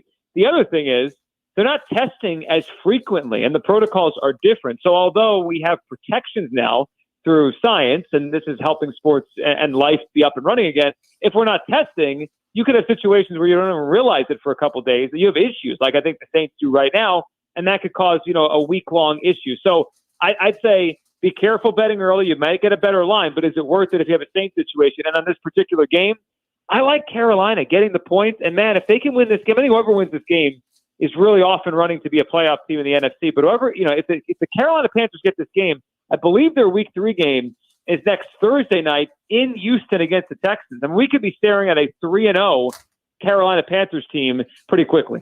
We are talking to Joe Giglio, host of BetQL Daily and BetQL Insider here on the Rob Brown Show and ESPN Upstate. Let's take a look at college ball, if you don't mind, Joe. I got to tell you, one line that jumped out to me very, very quickly, and I don't love it at the 15 in the hook, which is what I'm seeing. I'd have been more inclined at maybe 14. But Alabama taking on Florida this weekend. And look, I know Florida under Dan Mullen seems to be trending in a positive direction. But 15.5 for a Bama team that, look, they gave up some points to Mercer last week. But Alabama the last few years has had a couple of those games playing FCS squads that they give up some points that you kind of like, where did that come from? 15.5 for Bama over Florida almost feels like free money to me, Joe. To me too. And I understand Florida, the coach is interesting and they find a way to put up points and all that. But this is Alabama. Like the first couple of weeks of college football, if it's taught me anything, it's that every year you kind of wonder who's going to challenge Alabama. Is anyone going to challenge Alabama? Other than Georgia, I don't think there is a team that can challenge Alabama. They're just so far ahead of everyone. You saw it in that Miami game. Whatever happens versus Mercer happens versus Mercer. That's almost like a scrimmage for them. But now they get back into SEC football. I'm with you. I think Alabama, I'd love it if it was a little shorter, but I would still take it here. And I think I'm with you that it's a really good play. We are talking to Joe Giglio of BetQL. All right, Joe, we got a couple more minutes, man. Give me some of your hot picks this weekend. What do you like? Who are you looking at? Yeah, so college football, I actually think Nebraska is an interesting play, getting 22 points in Oklahoma. Oklahoma bounced back last week, but let's not forget, Tulane gave them everything they could ask for in week one. I don't trust that defense there for Oklahoma yet. And, Martinez, the quarterback in Nebraska, has been pretty efficient first few weeks of the season. I think Nebraska puts up some points, and I think they at least cover that number. So that's my favorite college play. Just take those 22 points in Nebraska if you could find that number. I don't think that's going to stay, that big of a spread throughout the game. And then Coastal Carolina, I'll give you one more college football game. If you could find that at, around a couple touchdowns, 14 in Buffalo, Coastal Carolina is really good, and their offense is really efficient. They get the ball down the field, chunk plays. Buffalo can't stop chunk plays. I just think that's the kind of thing where it bombs away, and all of a sudden Coastal Carolina is up 27-0 before you even wake up in Buffalo. So I like them there. And then if we go to the NFL, last week was a big week for the Dogs. We talked about probably some more favorites this week will get home. And one, I'm sure people are going to look at it and say, okay, look, the Dogs won last week. I got to look at the Dogs this week. And I think one that could become kind of popular is it should go back in the Colts, getting 4 points at home. Probably thinking they're too good to fall to 0-2. I don't know about that. And I look at the Colts. They've got issues. Their offensive line isn't what it was. I don't think Carson Wentz is ever going back to being a really good quarterback again. And the Rams looked good last week. I get the Rams with a better quarterback, both really good coaches, but a better defense. in Los Angeles. I think the Rams will go into Indy and win that game, and right now they're a 4-point favorite. I really like the Rams at the beginning of the year. I think Matt Stafford was underappreciated, and I thought if the Rams were catching similar lines to the ones they did last year, but with upgraded quarterback with Matt Stafford, I thought they were going to be a great pick. So I love that entirely. Joe Giglio is the host of BetQL Daily. He joins us every Tuesday at 1:30 here on the Rob Brown Show to talk some gambling with us. Joe, my man, always good to talk to you. Enjoyed it greatly. We will pick up next week, partner. Sounds great, Rob. Talk then. Looking forward to it. There you go. That is Joe Giglio, BetQL Insider. Quick break. We are back after this. Rob, Lonzo, and you on ESPN Upstate. Not one.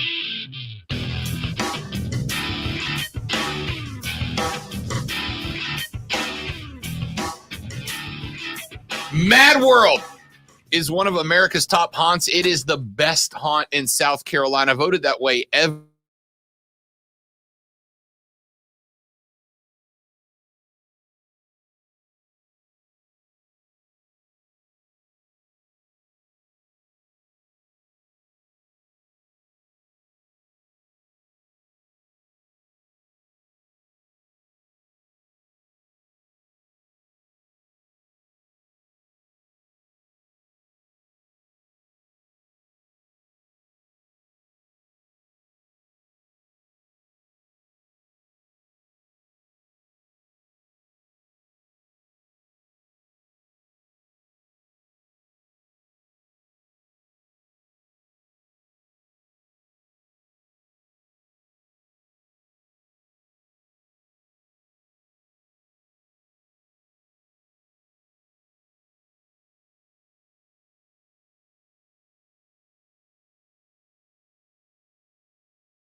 couldn't remember which video was the right video, so I didn't want to put the wrong video up on the stream. But I did mute you. Sometimes I can do it, sometimes I can't.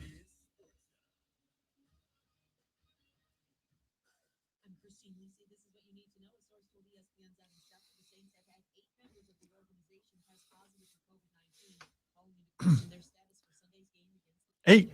You were saying 5 earlier, weren't you? it has grown. Hooray.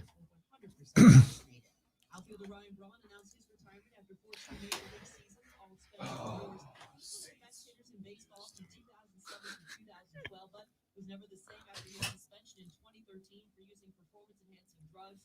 He acknowledged taking banned substances while rehabbing an injury and apologized. Major League Baseball's All-Star Game will return to Seattle in 2023, reports ESPN's Jeff Passan. The last time Seattle hosted the Midsummer Classic, 2001, Cal Ripken Jr.'s final All-Star Game.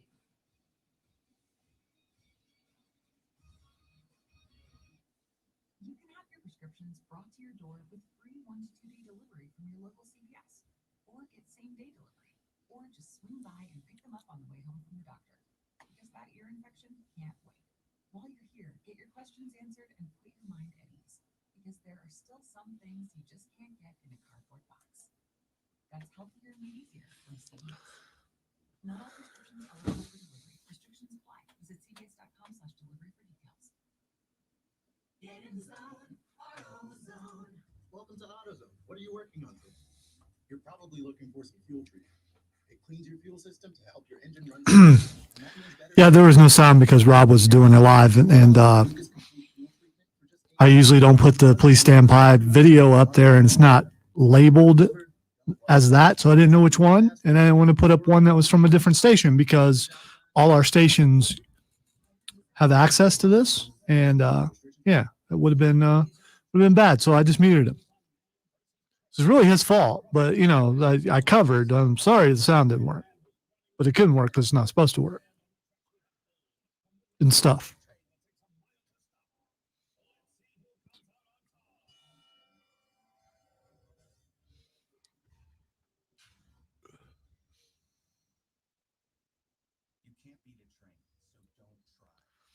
We'll see if Rob got lost.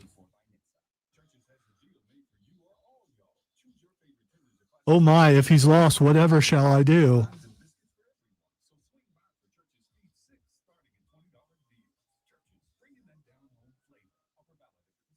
Exactly, Josh.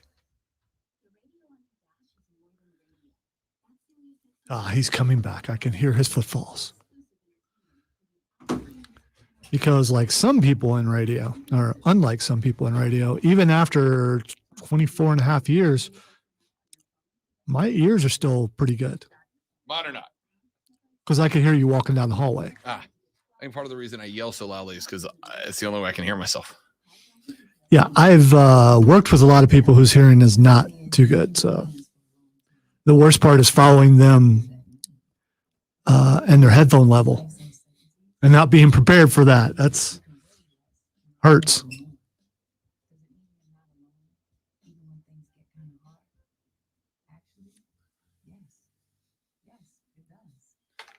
I was wondering if any of these would ever play again after it was fixed.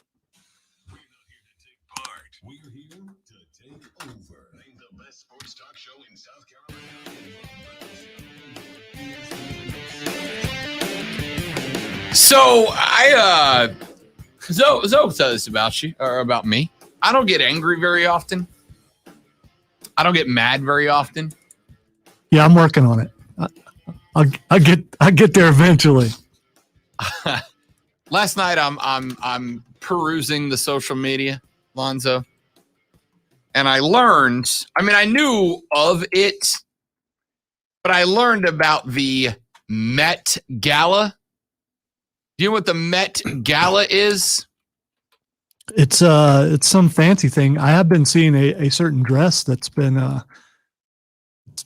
getting tweeted about a bunch, but yeah. It is an annual festival event for the benefit of the Metropolitan Museum of Art's Costume Institute in New York City. And it's effectively a big event where all the celebrities get together in the name of fashion and come together and dress up like idiots and throw a big party with it. And the best part Come of it, on, beauty is in the eye of the beholder. Oh, Some people's fashion is different than what our fashion would be. here's the issue I have with it. At a point in time where so many of us are like, man, money's tight and the economy sucks. It's tough for me to watch Kim Kardashian in a full-length body stocking and a cape that covers her face. It's tough for me to watch. So what you're saying is I shouldn't look up the pictures. No. Okay. Because you're just going to get aggravated at how stupid these people Well, are. I was more worried about, engineering. I have to No, tell it's you. not like there's Okay, nothing okay. inappropriate. Like, you're not going to get in trouble for it. And okay. It's just these people look like idiots, and they're throwing this enormous party where they're all dressed up and in these, millions of dollars worth of costumes to celebrate each other, I guess. And I go on Twitter and it's like the same people that in and out are like, we need to fundamentally change the country for the better because of the fact that, the regular day-to-day folks out here can't afford health insurance. And then I look and they're like, how fabulous A lot of does people Kim Kardashian look? A lot of people look like they're wearing pajamas, including Billie Eilish. She looks like she raided her grandma's closet. That's what Kim showed up like last night. Wow. And she's being celebrated as a fashion icon, Lonzo. If you recognize her that way, you've probably been watching too many videos. Very specific. So here you go. Here's here you go, Lonzo. Could you care? Here's her and Kanye together showing up, or whoever it is, not Kanye. I don't know who it is. I think they're divorced. It's the flavor of the month. Yeah, whoever. And they're like Grim Reaper goes fashion look. I don't understand people. I don't understand people. It is a double standard. It really is. And don't preach one thing and then pay a lot of money and show up to have your picture taken in ridiculous outfits. I agree. I don't get it. I really don't. Somebody asked me on Twitter earlier, they said, Rob, if somebody came to you and gave you a ticket to the Met Gala, would you go? And I said, Lonzo, absolutely. I would go. And here's why. Do you know what I would do? I would dress exactly like I'm dressed right now. Faded out Wranglers, Captain America t-shirt, Atlanta Braves hat, and I would roll up and I would do everything I could to convince these idiot celebrities, hey, this couture, I am fashion forward. This is the new look. And I would try to convince them that this is the look of the fashion forward American male so that the rest of us dudes can just dress like dudes and not be held to these ridiculous ass standards. See, I would rather have a radio booth set up outside the red carpet just so we can make fun of everybody as they show up, because I think that would be a lot of fun. I would want to go and act as if I belong there, dress like this, until I get absolutely racked on vodka Sprites and just start yelling at Kanye. Kanye, if you really had stones, dude, you would make this the new fashion norm. That's what you'd do until they kicked me out. These people are Check out the Rob Yeezy shirts. Yeah. Yeah. Texas says, obviously, Vitor Belfort has secured his place as one of the top boxers in the game with a first-round KO win over Evander Holyfield. Does this prove that MMA fighters have better hands than boxers? Do you think he could take Jake Paul? I was say he's calling him out. He's calling him out. And the texter just got you again. Probably the same person got you to mention one of the Paul brothers. Anyway, it's time for a break because my blood pressure is high. And I need to be focused on my health right now. Quick break. We're back after this. I'm Rob. He's Lonzo. And this is ESPN Upstate.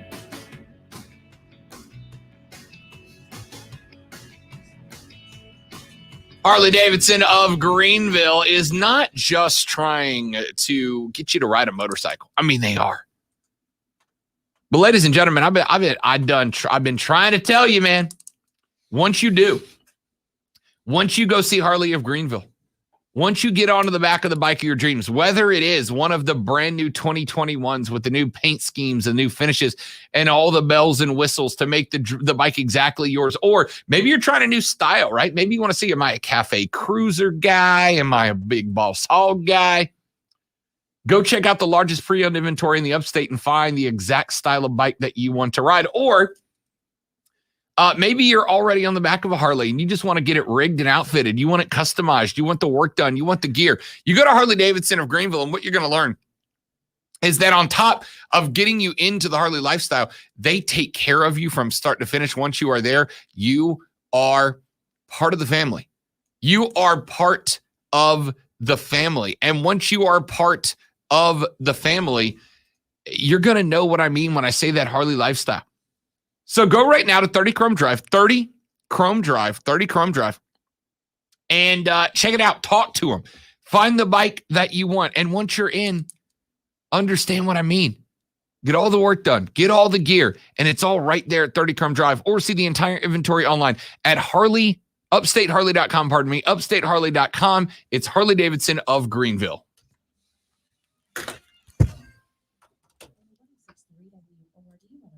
Here's the Upstate's most trusted forecast on ESPN Upstate. Mostly sunny skies this afternoon, high around 90 degrees. Tonight, partly cloudy, low near 68. Wednesday, a slight chance for showers and thunderstorms. Cloudy sky conditions at Here's a headline on Twitter. Met Gala's most memorable looks, from naked dresses to omelet gowns. Well, so Megan Fox showed up in a dress that was basically completely sheer. Like, it was completely see-through except for the parts. And it's like, just go naked. Like, why not just go naked? You clearly are. Just go naked. Well, we were all naked underneath our clothes, so you know what? Yeah. The Panthers have cut kicker Ryan Santoso. They will keep the 7th round pick they had created conditionally to the Giants. So who's kicking then? Will they have a kicker by Sunday?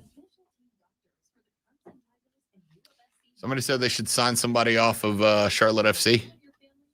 Maybe they will. You never know. I mean, generally, you don't cut a position like that without having someone to replace them. They bring back Joey Sly? Probably not. I mean, honestly, like, who else you got? Kickers are really bad this year. So, I mean, whoever you get, you're probably only going to keep them for a couple weeks anyway. So,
The new iPhone camera is going to have a rack focus for videos, which is actually really kind of a cool feature for a cell phone. what's a rack focus? Where you can intentionally shift the focus from something in the foreground to the background. Okay. So, like, you can focus on this, like two people. You can focus on this person. When they're done talking, you can roll the focus back while you keep filming to the person in the background. So you can have multiple subjects. Interesting. Yeah, that is really cool.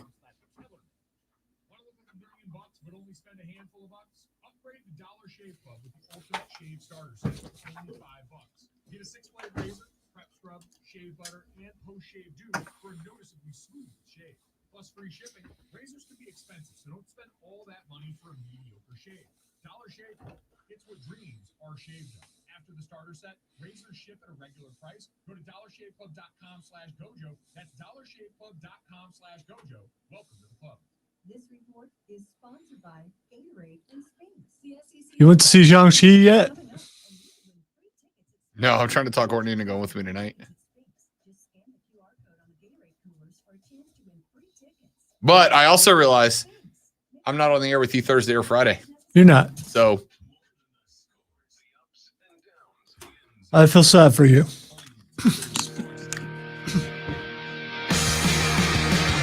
all right, wrapping up hour number 1 here on the Rob Brown Show and ESPN Upstate. I gotta tell you, so I'm a Beamer guy. All right, I'm on board with Shane Beamer. I have bought in. I like the guy. He has sold me. I have come around. But our buddy Corey Diaz from the Greenville News just tweeted out he's in with Shane Beamer and his media eligibility this week. And Beamer got asked about pass blocking. He said, quote, "A lot has been made of our pass blocking. That's a bunch of crap. I've got tons of respect for PFF, which is Pro Football Focus. They're the ones that put out the grades every week. Is our pass blocking as bad as it's being analyzed? Certainly not. Shane, dog, I love you. I am on board. I got your back. You have won me over, okay? I believe you might be the guy. But please go back and watch every third down play from that game, Lonzo. They were 2 of 12 on third down. And just about every time they tried to pass the ball, they got ransacked at the line of scrimmage. Any blitzes from ECU last week, and the Gamecocks looked completely lost. it is the weak point of this offense. And to say it's not is just it's just not acknowledging what your fans can see. Hour number 2, just around the corner. Rob Alonzo, you with ESPN Upstate.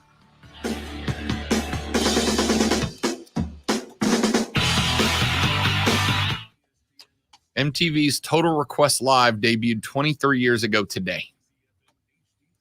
Yo, let me give a shout out. Yeah, I don't know what that is. I mean, I've heard of it, but I don't think I've TRL? ever watched. I don't think I've ever watched it because I don't know why that's as funny as it is. Anyway, brother. Now I want to do cover songs as wrestlers. Do you think he could actually play that song? I mean, he was playing the guitar in the Real American video. Yeah, definitely rolling that guitar. Yeah, I mean, brother. Looked really comfortable in his hands. So And after all, you're my Wonderwall, brother.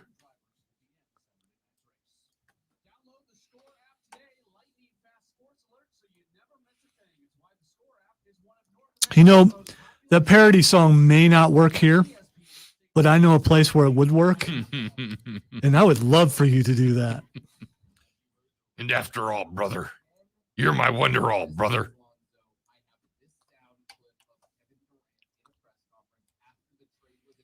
Question is, do you do straight up Hulk the entire way, or do you, Yeah, 100%. or do other wrestlers come in Backup at some singers in the point? Yeah. background.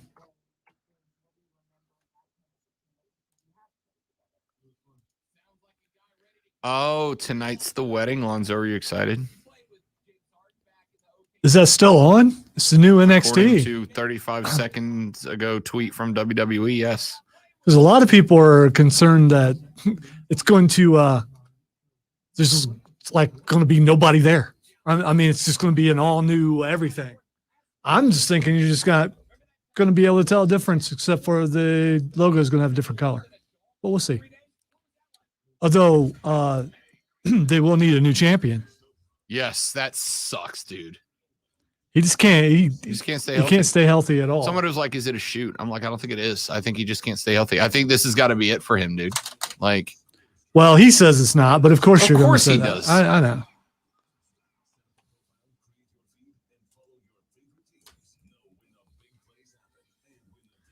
I didn't see it disclosed what he actually hurt, though. I mean, it made it sound to me like Yeah. a concussion or something.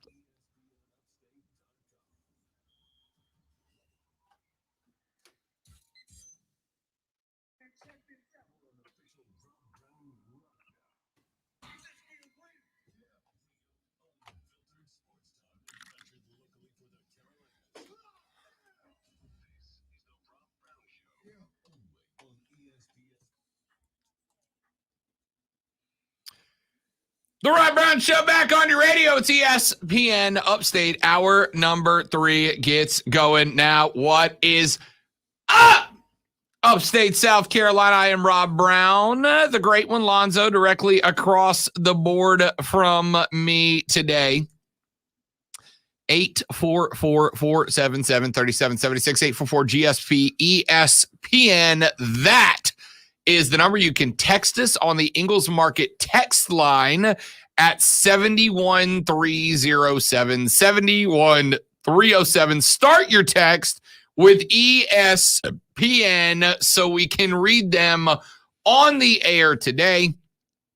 And to the handful of texters that have sent us more text about the Paul brothers, stop.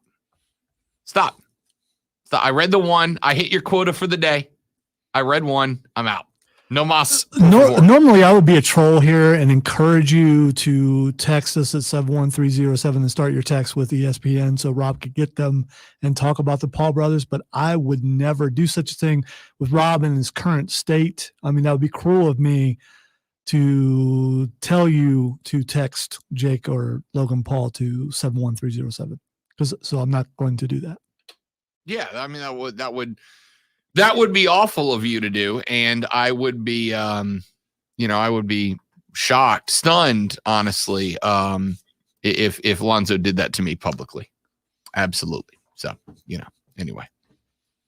844-477-3776, 844-GSP, ESPN. That's the number. Text us at 71307 about not Jake Paul. And we'd love to have you. I want to talk about TV for a second. Lonzo, you go to watch TV at the house. Are you a cable guy? Are you a streaming guy? Are you a YouTube TV guy? Are you a Paramount Plus guy? Like, when it's time to watch different TV, like how many subscriptions do you have on the TV at the Casa de Zo right now? Well, let's see. I have Dish Network. Okay. I have Disney. I have Peacock. I have Hulu. I have Netflix. I have Amazon. And I think that's it. But that's a lot. That's an awful lot. I mean, that is a lot. I may have missed something in there. That is a lot. I have. And I need all that for work. Yeah, that's what I also lie to myself. Tell myself. YouTube TV, Netflix, Disney Plus, Peacock, Hulu, and ESPN Plus. Oh, by the way, do you consider Game Pass that too? Because no, I'm going TV only for this conversation. Okay, because I think. Well, can you get stuff through your Xbox without at least having gold? I can't. I don't know. No, you got to have gold to be able. Well, I don't know. That's a good question. Because a lot of those apps, I watch through my gaming Xbox, system. Yeah, I'm the same way. Yeah. The reason I asked. Oh yeah, I forgot Funimation. I don't even know what that one is. It's anime. Oh, I got you. That's why I don't know what that one is. The reason I ask is because today, actually coming up here in about 54 minutes, the UEFA's Champions League begins. And UEFA Champions League is one of the biggest events in soccer all year long. I mean, it tips in under the World Cup, the Euros, and maybe that's it. Anyway, Champions League group stage kicks off today. 8 games, including defending tournament champion Chelsea, hosting Zenit St. Petersburg at Stamford Bridge. Also today, Cristiano Ronaldo plays in his first Champions League game for Manchester United since losing to Barcelona in the 2009 final. Barcelona will play the team that dealt it a humiliating 8-2 defeat in the 2020 Champions League quarterfinals, Bayern Munich. All of that happens today. Tomorrow, Lionel Messi begins his Champions League campaign with Paris Saint-Germain, their quest to win their first ever Champions League trophy. It all starts today. It runs through May 28th of 2022 in St. Petersburg. The opening day for group stage features 8 games, all of which are available to be streamed online via Paramount Plus. The one I don't have, and I'm guessing the one you don't have either. Absolutely correct. The one I don't have. So you have the third biggest soccer tournament in the world, the largest domestic team tournament in the world. It starts today. My club, Chelsea, starts today in a huge match against the team whose home stadium will host the finals in May of next year in St. Petersburg. Chelsea with a great draw, by the way. Juventus out of Italy, FC Zenit from Russia, and Malmo out of Sweden. It's a great draw for Chelsea, set up to repeat. And it's on the one streaming network that I don't have. So, Lonzo, what do I do here? Do I dump Netflix and pick up Paramount Plus? I work on a radio salary, all right? I can't just willy-nilly add streaming services. Paramount Plus. Try it for free. Try 1 week free. That's not enough. If I'm gonna go in, I gotta go in, right? Like I'm gonna watch one game of the Champions League. How much is it? Do you know? Do you have it right there in front of you? I'm betting like $9 to $12 a month. Ballparking it. Here's the question I'm asking though. It's on Paramount Plus. or you can pay to stream it game by game online. Texter says, for soccer fans, Peacock Premium for $4.99 a month and Paramount Plus for $9.99 a month are must-have. For soccer fans, dump Netflix. I think I'm going to have to dump Netflix. Yeah, the ad-free Paramount Plus premium plan is $9.99 per month. While the ad support, so the Paramount Plus premium is no commercials. No commercials. The one with commercials is $4.99 a month. Okay. If you purchase an annual plan, so what that means, you got to buy the entire year up front. $120 up front. Yeah. I think I gotta dump Netflix, but this is I was leading this up to a much larger discussion because keep in mind, last weekend Notre Dame played Toledo. That's a game ordinarily has always been on NBC, right? Dung dung dung carries Notre Dame football. Last week, that game, Lonzo, if you wanted to watch that game, you had to have Peacock. Streamed exclusively on Peacock was Notre Dame Toledo. Now, it's not a huge deal because, 1% of the country is Notre Dame fans, and there's fewer Toledo fans. So it's not a huge deal. But the point is, I think we're getting to a point where these leagues are going to be divvied up. And while it's great to have someone on cable, some of the more some sporting events that are maybe less popular than NFL regular season, you're going to have 100 different streaming services that you're going to have to subscribe to if you want to watch games. I want to watch Chelsea. But do I have to dump $10 a month to watch 24 Champions League games over 8 months? I don't know, man. It's weird. How big of a fan are you, Rob? Because if you are a true fan, you'll be willing to put out that cash to watch your team. Yeah, I'm pretty sure I'm dumping Netflix today, is what it comes down to. I don't really watch enough Netflix to justify it. I couldn't dump Netflix because Witcher and the next New season comes out when? I believe October or November. Yeah, see, I don't know. Texter says, I dumped my Planet Fitness membership and added Netflix and a 24-pack of Corona a month. Respect, Texter. Priorities. Absolutely. I don't know. Do I dump Netflix in order to watch soccer? I kind of feel like I have to.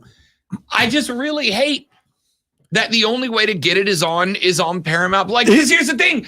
You don't give me anything else with Paramount Plus. My understanding is most of the like movies and whatnot on Paramount Plus are already on other streaming services. It's not like there's a ton of exclusive stuff. It's basically $10 a month to watch soccer.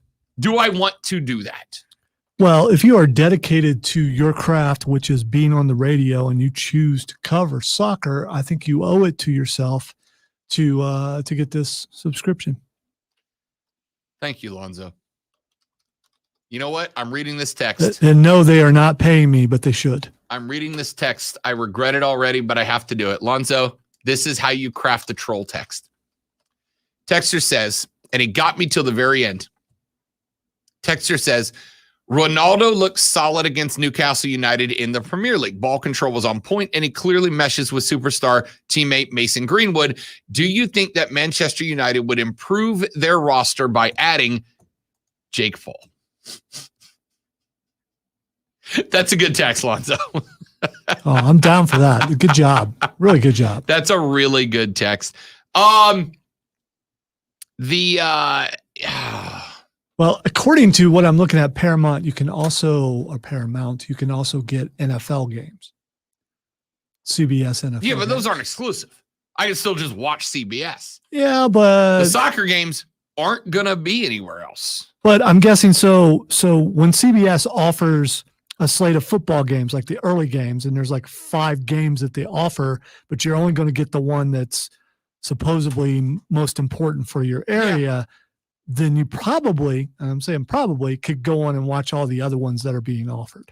Texter just asked me, is this not a tax write-off? I don't know.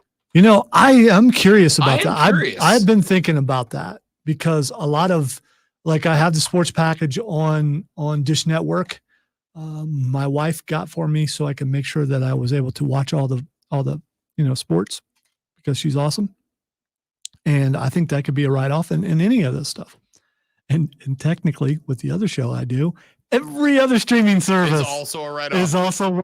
How many times do I need to sit in on your show to justify that on my own? I think even a call in, even a little recorded segment makes you a regular. Fair enough. Texter, a big brain move would be to get the boss man to comp the monthly rate for business purposes. That was funny. Yeah. That's the funniest That's text. the best text. Yeah, that was good. Very good text. Very good effort. Texter says, have you ever heard of illegal streams or not? I would never, Texter. Wait, what? I would You never. could do. I don't even know. What do those words mean? Is that Spanish? I don't understand. Is that German? I should have dumped you when you read that. Yeah, that's no one here. Whatever.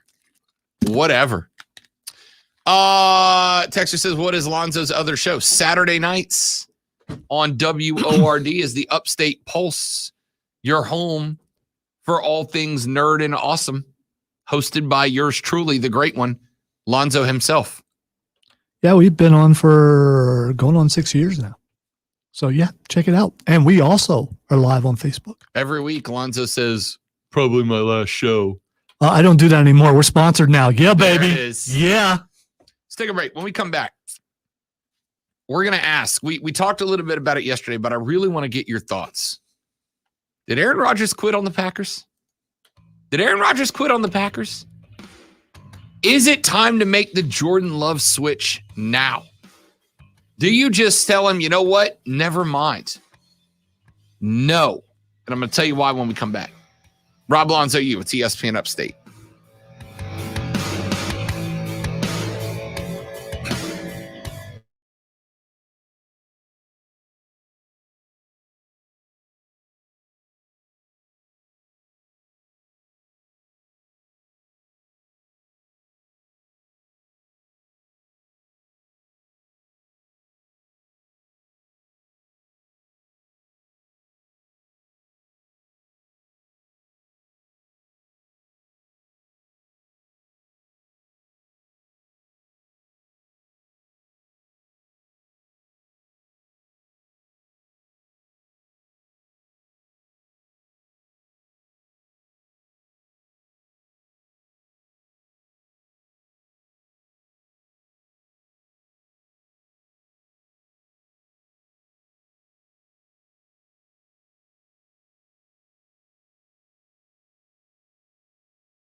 Steven, you nailed it. Yes, that was honestly one of the first thoughts I had. You absolutely nailed it.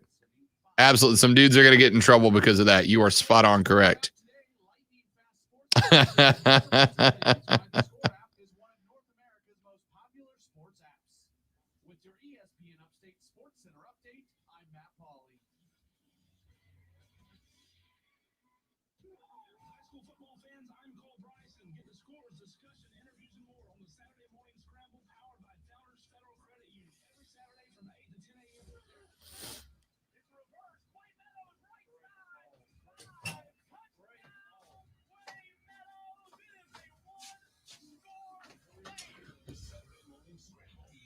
He's got the side eye from Diesel because of the shirt.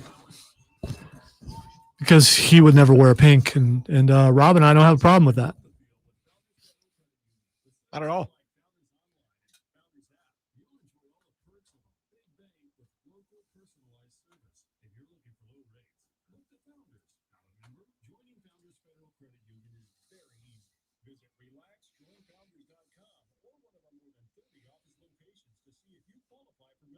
I don't understand, though, as a member of the hippie nation, why when I wear a tie-dye, it's considered weird. I mean, You're not a hippie. It goes with the hair, though. You look like a hippie. I believe in peace and love, but I'm also angry. So that kind of negates that, I suppose.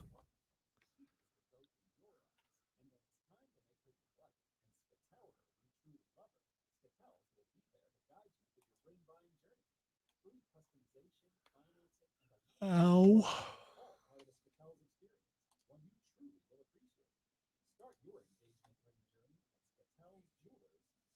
There's nothing worse than coming home from a hot day to find out that your AC unit isn't working. When this happens, you need an HVAC company you can trust. A company like Priority Heating and Air. Their HVAC specialist will give your system a thorough checkup. And if you need a new unit, Priority Heating and Air is a proud distributor of the Coleman line of HVAC systems. Oh, someone needs to proofread. But you're on the email too. I don't want to be specific because we're on stream.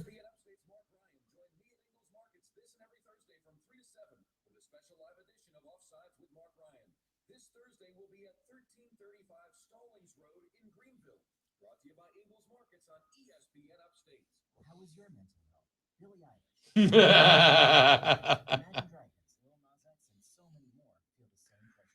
All valid questions, but I am, fighting the urge to be complete and total sarcastic. Yes. Person. Me.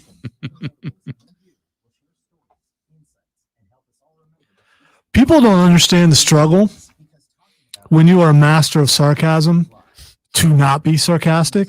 It is so hard. It really is, because that stuff hits your head and you just automatically, it's the stuff that got me whipped quite a bit as a kid. And, it's just like, boom, it's there. And if you don't stop yourself, you could be in trouble.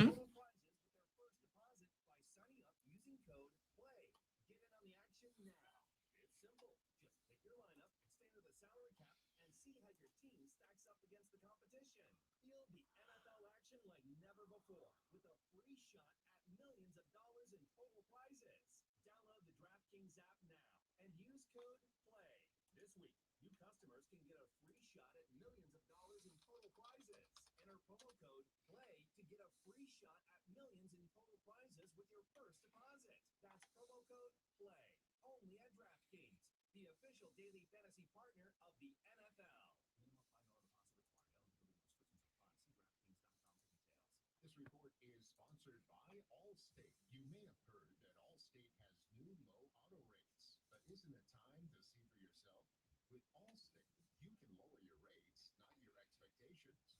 Visit allstate.com or call an agent for a quote today.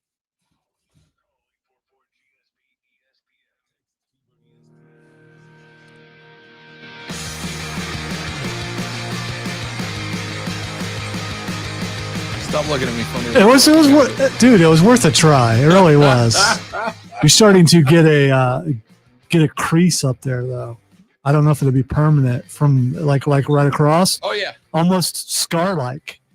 Like when you're playing a game and you make a character and you just try to decide where to put the scar, it kind of looks like that. I'm gonna come out of this looking even dumber than I did going into. I just want to say it's very distinguished though. It's so you're That's what good. I was going for. I am Rob. He is Lonzo. The Rob Brown Show rolls on. This is ESPN Upstate. So, did Aaron Rodgers quit on the Packers? Lonzo, you watched bits and pieces of that game, I'm sure. I got to tell you, people are freaking out, and I don't think it's time to freak out about A-Rod of the football persuasion quite yet. Have you ever given someone what they want to show them why they don't really want that? Have you ever done that before? No, because I'm not a parent. In a clever way. It's the old, you want a cigarette, here, smoke the whole pack philosophy. It's kind of like that. If you like butter so much, here, eat the entire stick. Right. That kind of thing. Yeah, Right. it's kind of like I kind of got those vibes from that. Hey, you wanted this guy to be your starter. Let me let me make you put him in and see what you get.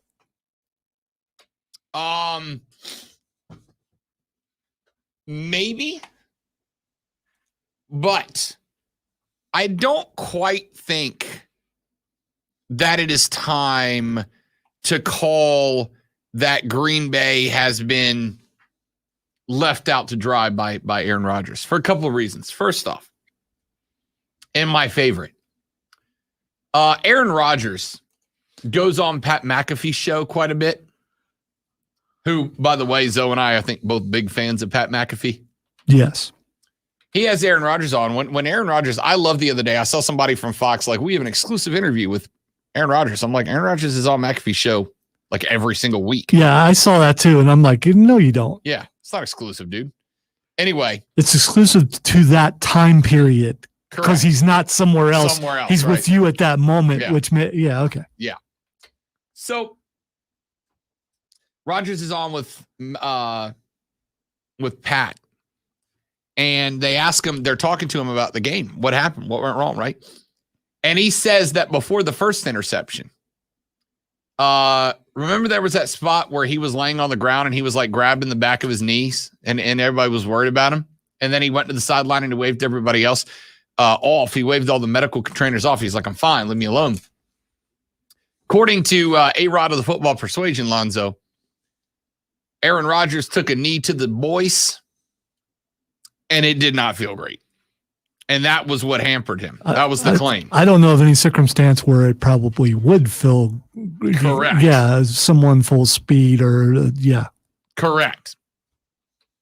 So he said the first pick was because his head wasn't right because he was dealing with the pain of having been kneed in the junk, which somebody who has had that happen to them in the past, let me tell you, I completely believe Aaron Rodgers. Let's face it, you shift the wrong way in a chair sometimes. Oh, yeah. So oh, yeah. And it's varying degrees. It's never the same. No. But none of the degrees can be described as pleasant. And I will tell you that it can absolutely ruin your day. Like your whole day. Second off, and this is the part that I'm intrigued by. The part that I'm intrigued by here, Zoe, is that nobody is talking about, and I'm bringing this up because I want to see if if I'm a homer, Zoe, if you are going to talk some non-bias into me, out of me, and to get set up talking about the Carolina Panthers home game against the Saints this weekend. Lonzo, that Saints defense was all over the field. Marcus Davenport was playing exceptionally well. By the way, he might be out this weekend. He had, I think 2 sacks, a couple tackles for a loss, a couple of pass breakups. There may be a lot of people out this weekend. Also true. Yeah. Also true. Carolina may have caught a break in week 2 against my beloved Saints. Now your bias is talking.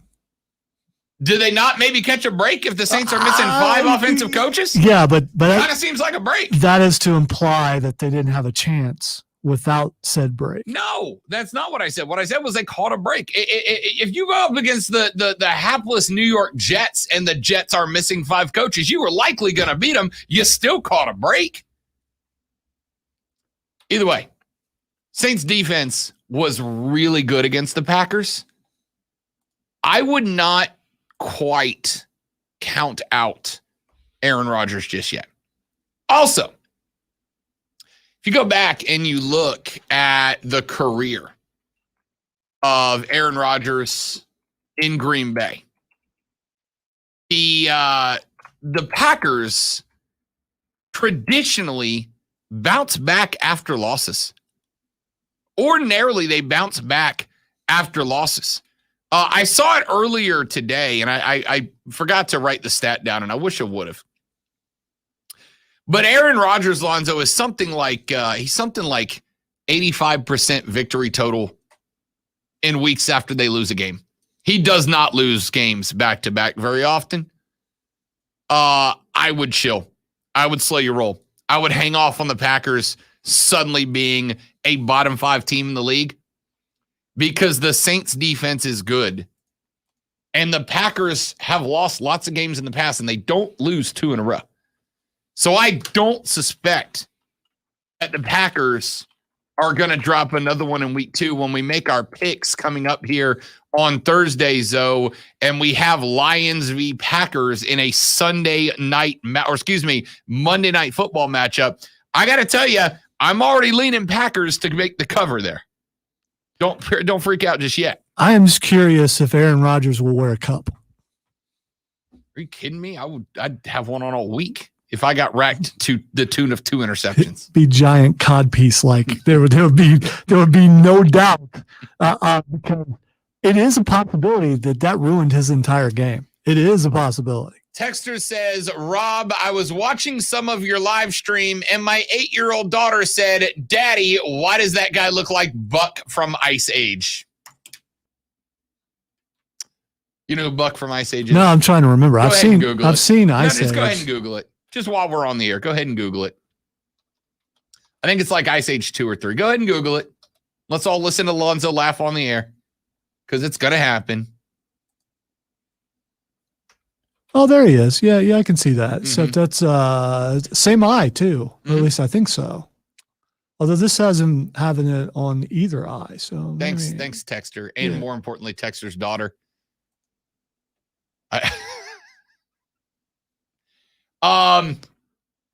So Saints Panthers this weekend. Here's what I'm looking for, right?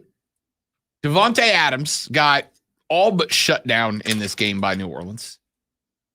Aaron Rodgers was running for his life. Here's what I will say. If Aaron Rodgers didn't give up on this team and the Saints just frustrated him that much, then Sam Darnold's going to be under pressure like a lot. All right? Like a lot. Now, the good news is Sam Darnold, you saw it this weekend.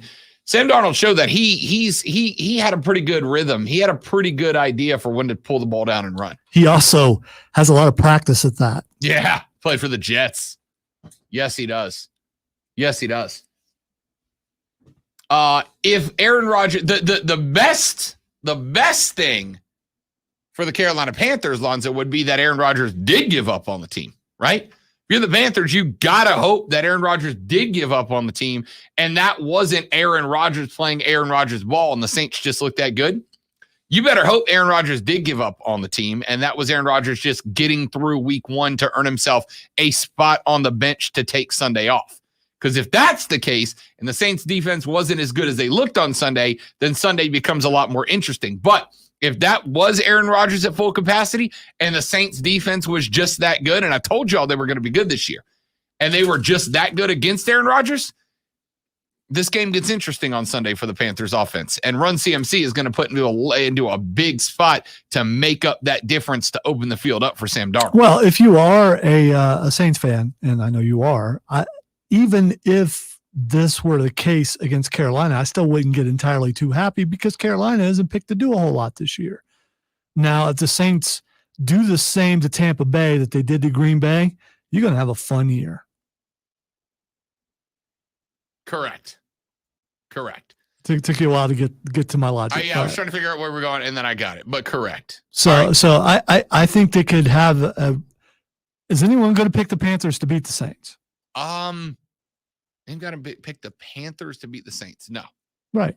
Well, yes, some people will, but they're going to be Panthers fans. Well, is any of the neutral media going to pick? No, everybody's going to pick. Well, I think if the Panthers were playing the Saints the very first game, there would be more people who might think the Panthers had a shot. But after seeing what Jameis Winston did, because he was the biggest question mark, and still should be. I was one game to a certain degree. For the record, 5 touchdowns for Jameis should have been 4 to pick. Because that, even as a Saints fan, that roughing the passer call against Jameis was not roughing the passer. All right. It was a good legal shot. It should have been a pick. Green Bay gets the ball back. Instead, they flip sides of the field and Jameis adds touchdown number, 4 or 5 at that point. It should have been 4 TDs and a pick. Still a good day for Jameis Winston. Yeah, that's not bad compared to his past. Yeah. Yeah, still a good day. But should have been 4 and a pick. That being said, Carolina's got a fight on their hands this Sunday. and it's a divisional fight. Like we said earlier in the week, there is a power vacuum coming in the NFC South when Tom Brady leaves it. Carolina needs to be building towards filling it now. Breaking news, Lonzo. Norm Macdonald just passed away. Yeah. Really? Yeah, the longtime Saturday Night Live cast member, 61 years of age, a 9-year private battle with cancer.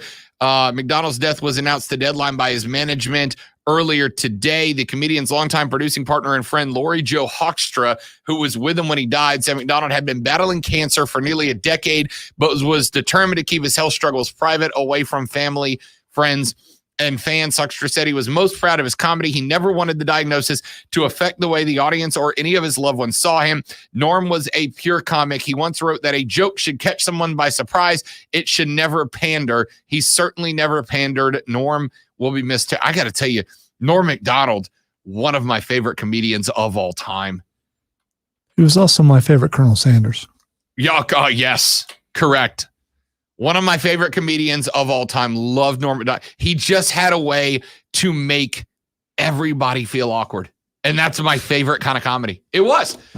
Go back and watch him on like some of his red carpet interviews. He did an interview. It's one of my favorite moments in comedy history. He was on one of the first iterations of Conan O'Brien's show. He used to be on Conan all the time. And they were interviewing the woman who was it? Anyway, interviewing a female movie star who was in a movie coming up, and she was kind of like giving attitude to Norm, just kind of making everything super awkward. And she was so anyway. He was giving some crap to the actress, and Conan was kind of getting mad at him because he was just making the interview awkward. And every time she would say something, Norm would jump up and give her the business a little bit, right? Keep the old Courtney Thorne Smith. That's who it was. Courtney Thorne Smith. And Norm just kind of kept giving her the business, and she had a little bit of an attitude about it. And Conan was giving Norm attitude, and it was very awkward. And he was just making it awkward. So anyway, they get to the end of the interview, and she's talking about the movie, and he says, the name of the movie's not announced yet. And she said, yeah, it is. We're calling it Chairman of the Board. And Conan looks at her and looks at Norm Macdonald and says, say something about that, you monster. And Norm Macdonald takes a second and he goes, I bet board is spelled B-O-R-E-D. And it was just like an absolute knockout punch of comedy. Norm Macdonald was the king of the awkward, unexpected punchline. Norm Macdonald as the anchor on Weekend Update, Lonzo, he was the greatest Weekend Update anchor on Saturday Night Live. I did hands down. I did like him as the anchor, for sure. Because his comedy punched you out of nowhere, right? You didn't see it coming. It was so good. And then we lost 2 weeks ago, we lost Sean Locke, who was one of my favorite British comedians. Sean Locke stuff on YouTube. Lonzo, you might love Sean Locke. He is just a cerebral comedian. Phenomenal dude. Anyway, R.I.P. Norm Macdonald, man. What a bummer of a day. What a bummer of a day. R.I.P. Norm Macdonald. Let's take a break. Back after this on the Rob Brown Show. It's ESPN Upstate.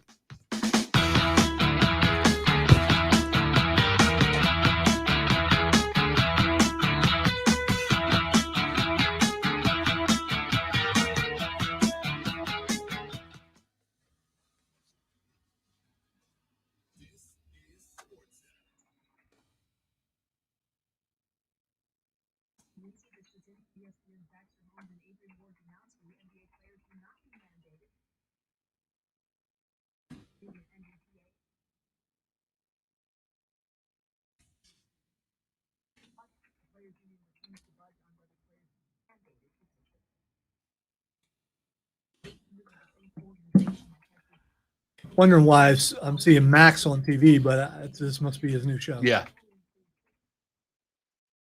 Max Velocity. Because it's his name.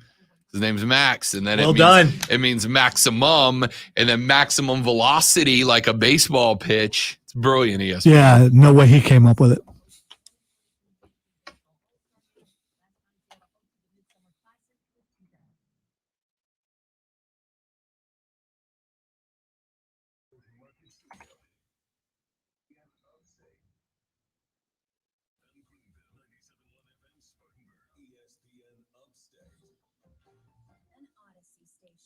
Don't go through the fall months with that joint pain. Call QC Kinetics now. Regenerative solutions. I am really curious how this thing is going to go over soon. What thing? I'm not going to say because of stream. Yes, there have been more emails. A couple, actually.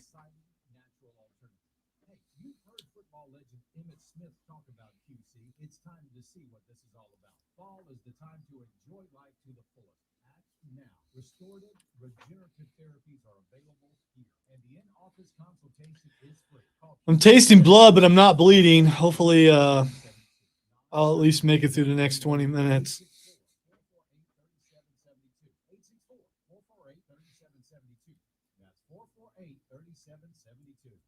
At Fisher Investments, our clients, we have their backs. That's a funny email. Because Fisher Investments is a fiduciary. Also, some more misspelling in one of those, but you know, just, my inner Chris is trying to come out.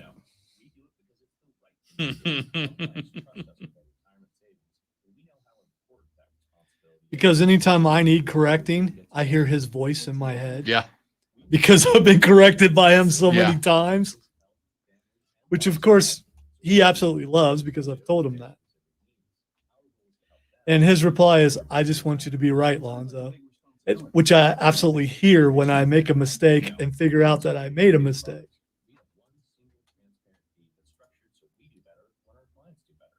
Visit FisherInvestments.com to find out why investors like you are switching to us. Fisher Investments, clearly different money management. Investing in securities involves the risk of loss. I'm Serena Williams. Well, Stephen, it would be in the realm of being able to discuss, but one of us in this room hasn't seen it yet. So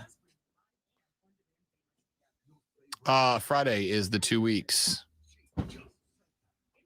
I will probably see it by Friday. Rob Brown Show, what do you want to talk about? Okay, what's your name? Hey, Jason. Get that satisfying crunch. Now with 20% more honey. Try a delicious Nature Valley Oats and Honey Crunchy Bar with more of the honey you love.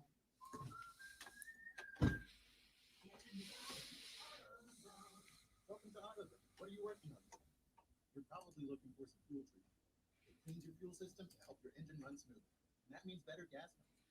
Right now, You know, speaking of Aaron Rodgers, the new State Farm commercials, him as a singer, as a singer-songwriter. I have not seen that. He's got a man bun, if I recall. Love it. It's hilarious. I saw the one with Mahomes as like a. It's the same sort of thing. Okay. Yeah. Golf cart in the next break. Okay.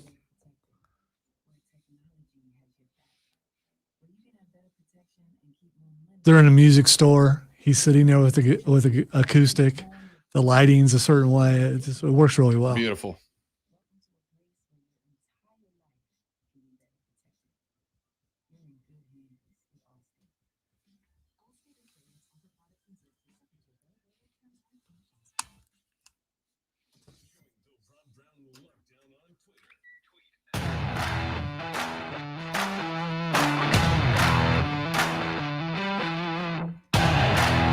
The Rob Brown Show rolls on. It is ESPN Upstate. I do have some unfortunate breaking news out of Clemson's football program.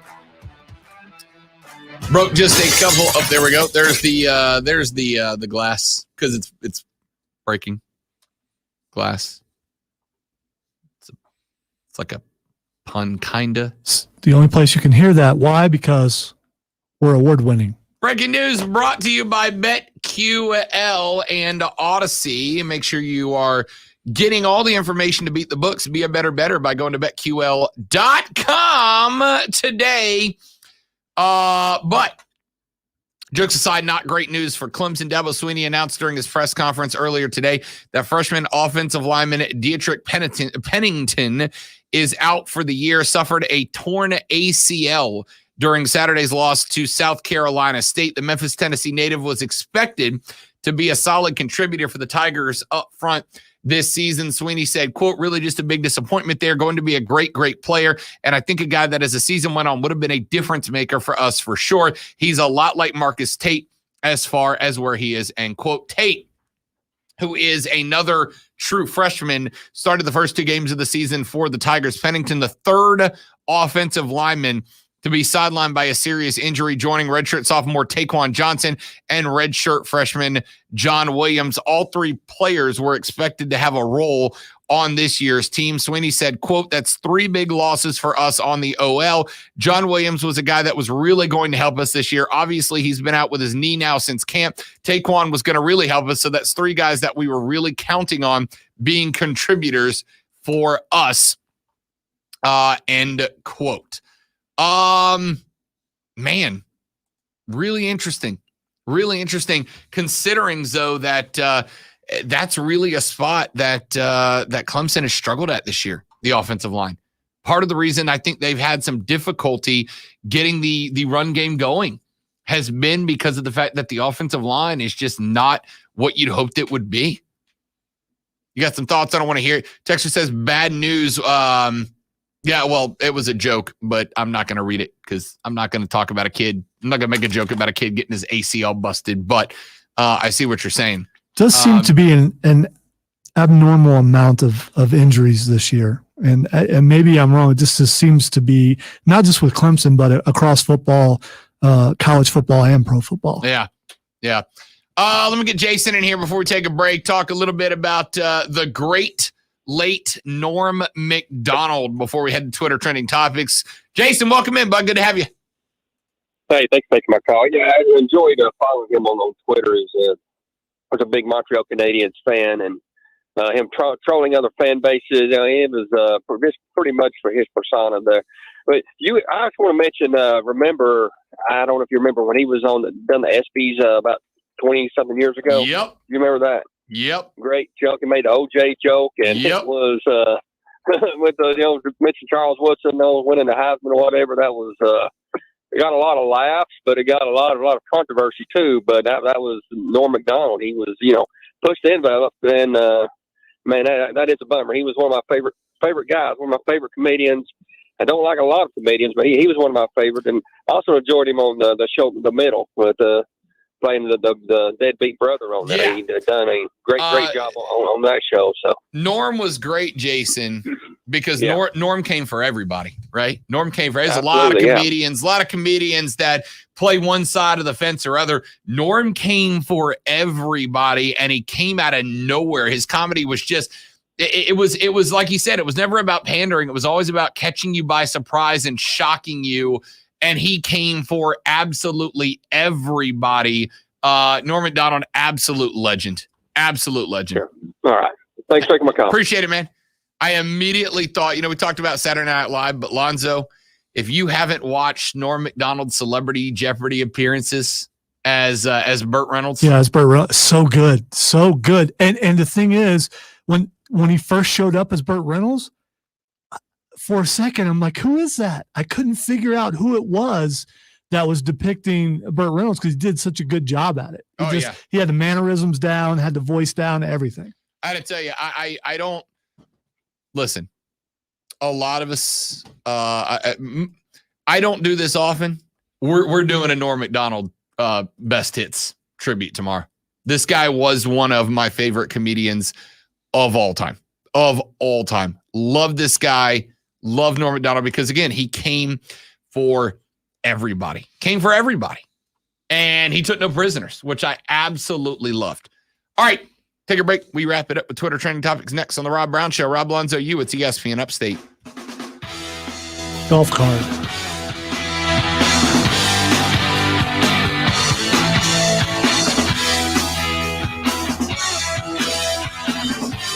$2021 Upstate Golf Card is on sale now.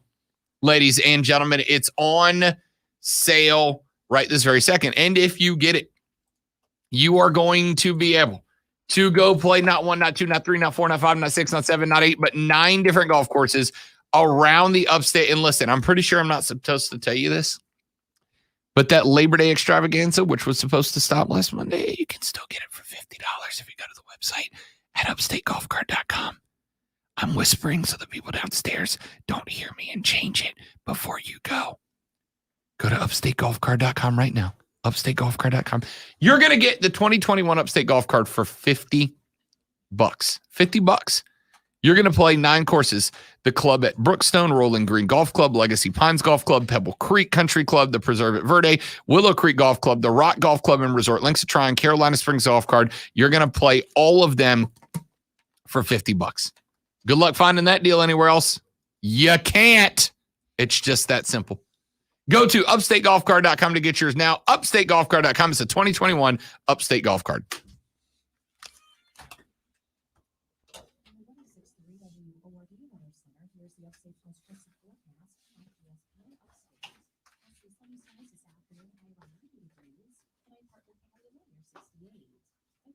Chance for showers and thunderstorms, cloudy sky conditions, and a high around 85. Meteorologist Jennifer Winchitsky on ESPN Upstate. Currently, it's 88. Keep up to date with every Upstate high school football game in real time with the ESPN Upstate score stream at ESPNUpstate.com. Set up a profile, create your feed, and follow your favorite teams. Know when the big plays happen and when the games go final. The ESPN Upstate score stream. Get all the high school football scores in one place at ESPNUpstate.com. Spectrum Business called their competitors to see if any of them could beat Spectrum's Business Internet Plus phone offer for $69.98 per month with no added phone taxes or fees. Here are real quotes from the competition. I only phone no fees and taxes, that's nada. I would 100% go with Spectrum. Even the competition recommends Spectrum Business. Call 855-339-5344 and switch to Spectrum Business today. Close natural phone conversations. Limited time offer restrictions apply. Call for details. As the official team doctors for the Clemson Tigers and U of SC Gamecocks, Prisma Health Orthopedics can give you and your family the same care we provide top athletes. If hip and knee pain is making your daily life difficult, seek the best care. Find out if joint pain is affecting your quality of life by taking a free health assessment. Don't let hip or knee pain hold you back. Learn more at prismahealth.org/ortho. This feature is sponsored by Indeed. Odds are you're hiring to free up time, not lose more. With Indeed, you get the platform that delivers 4 times more hires than all other sites combined, according to Talent Nest. Post a job and say you're hired. Visit Indeed.com/credit. The motto for world-class competition has always been faster, higher, stronger. It's the same for Navient, makers of condensing tankless water heaters. Faster to install and set up. Higher performance and efficiency to provide endless hot water. Stronger with the industry's strongest warranty. All because of the copper-free stainless steel heat exchanger built in every unit. Learn about Navient's condensing tankless water heaters and find a Navient contractor at tanklessmadesimple.com. That's tanklessmadesimple.com. At Allstate, we've been saying you're in good hands for a long time. But what exactly does that mean? Does it mean you're protected from life's uncertainties? Does it mean you can worry less and live a little more? Does it mean you're not alone, even when things get kind of hard? Actually, yes. Yes, it does. You're in good hands with Allstate. Allstate and affiliates offer products and services subject to availability, terms, and conditions. Want to look like $1 million but only spend a handful of bucks? Upgrade to Dollar Shave Pro with the Ultimate Shave Starter Set for only $5. Get a 6-blade razor, prep scrub, shave butter, and post-shave dew for a noticeably smooth shave. Plus free shipping. Razors can be expensive, so don't spend all that money for a mediocre shave. Dollar Shave Club. It's what dreams are shaved of. After the starter set, razors ship at a regular price. Go to dollarshaveclub.com/gojo. That's dollarshaveclub.com/gojo. Welcome to the club. 5G is here, but the big carriers want you to sign a pricey long-term contract to get in on the action. Well, no more, because Straight Talk Wireless has rolled out 5G coverage nationwide, with plans starting at just $35 a month with no contract.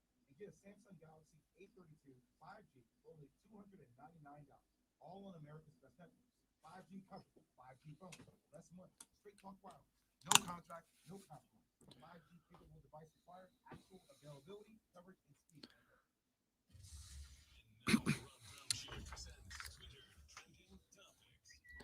All right, time for Twitter trending topics where we talk about what is trending. Rob knows everything about what's trending. Doesn't have to, just boom off the top of his head. He'll just kills it. Big E. I'd like to congratulate both of us for getting through the show without forgetting to turn our mics on, by the way. I think it's first time in like a week and a half. I was really close once. Yeah. But I caught myself, so it's not bad. Big E trending because last night Big E Langston successfully cashed in his Money in the Bank briefcase to become your WWE champion. He was able to, after Bobby Lashley defeated Randy Orton in a title match, he immediately came out, called a shot on Twitter, said during the day he was going to cash in, showed up, started the day off, said he was going to cash in. Repeatedly warned both Bobby and Orton throughout the day that he would cash in, and then he came out and he done it. Congratulations to Biggie. Kind of cool to be able to see the New Day come out there and celebrate as a trio, by the way. Yeah, Cool moment. the other thing is it never made sense to me for him to be on SmackDown doing it. It only made sense to me for him to come and defeat Bobby Lashley because someone had to do it. And he may be just a placeholder. He may not get to keep the belt very long, but it's awesome to get to see him succeed like that. And if you haven't checked out their podcast, check out their podcast. Their latest one, they're talking about mental health, and you'll be surprised to find out the stuff that Big E went through earlier in his life, and to see him still be around as in alive and be able to accomplish this. All right, the next thing that's trending is Ren and Stimpy. Ren and Stimpy trending because they are going to be the newest characters in it's kind of like a Super Smash Brothers style game. It's the Nickelodeon Brawl, I think is what it's called. Yeah, it's a Super Smash Brothers style game, but with Nickelodeon characters, and they have introduced Ren and Stimpy as the newest characters involved. Here's what I'm going to say. In the past, I have gone back and watched old episodes of Ren and Stimpy when I was a kid, and I'm going to say this. Ren and Stimpy, far more inappropriate for children than Beavis and Butthead ever was, all right? If you actually watch Ren and Stimpy, far more inappropriate than some of the shows that were considered inappropriate. That being said, I might pick up that game for that. I was going to say I might pick up this game. The demographic for this game is you. Is your age group. That's exactly correct. Yeah, all the characters that have been added to this brawl are about your age group. So correct. And I do sound old saying that because I am. Correct. So because I never really watched Ren and Stimpy. I think I watched a little bit of an episode here and there, and I thought, man, that's raunchy. Ren and Stimpy was raunchy as it gets. It was to say it was laden with innuendo does not give you how deep the innuendo went. Do I recall incorrectly? Were they very gassy? Very. Okay. Very. All right. Because I seem to remember like an action figure or something that you could squeeze, and yeah. However, it was also the debut for What Rolls Downstairs Alone in Pairs and Over Your Neighbor's Dog. You remember that? No. It's log. Again. Log. It's big. It's heavy. It's wood. It's log. It's log. It's better than bad. It's good. It's log. Okay, that was awesome. By the way, log. More proof that I never watched it. All right, the last thing that's trending is GameCube. GameCube. Isn't GameCube dead? Yeah, but it's trending because this is the 20th anniversary of GameCube. Just so I can make you feel old. Congratulations, mission accomplished. I win. Mission accomplished. That's going to do it for the show. R.I.P. Norm Macdonald. One of the GOATs, man. Bleep cancer. Mark Ryan, Diesel, up next with Offsides. I appreciate you guys listening sincerely. For Lonzo, I and Rob, we are the award-winning Rob Brown Show. We shall return tomorrow to do it all over again right here on ESPN Upstate. Later, brother. Now, every time you say brother, I'm going to think Wonderwall. Brother.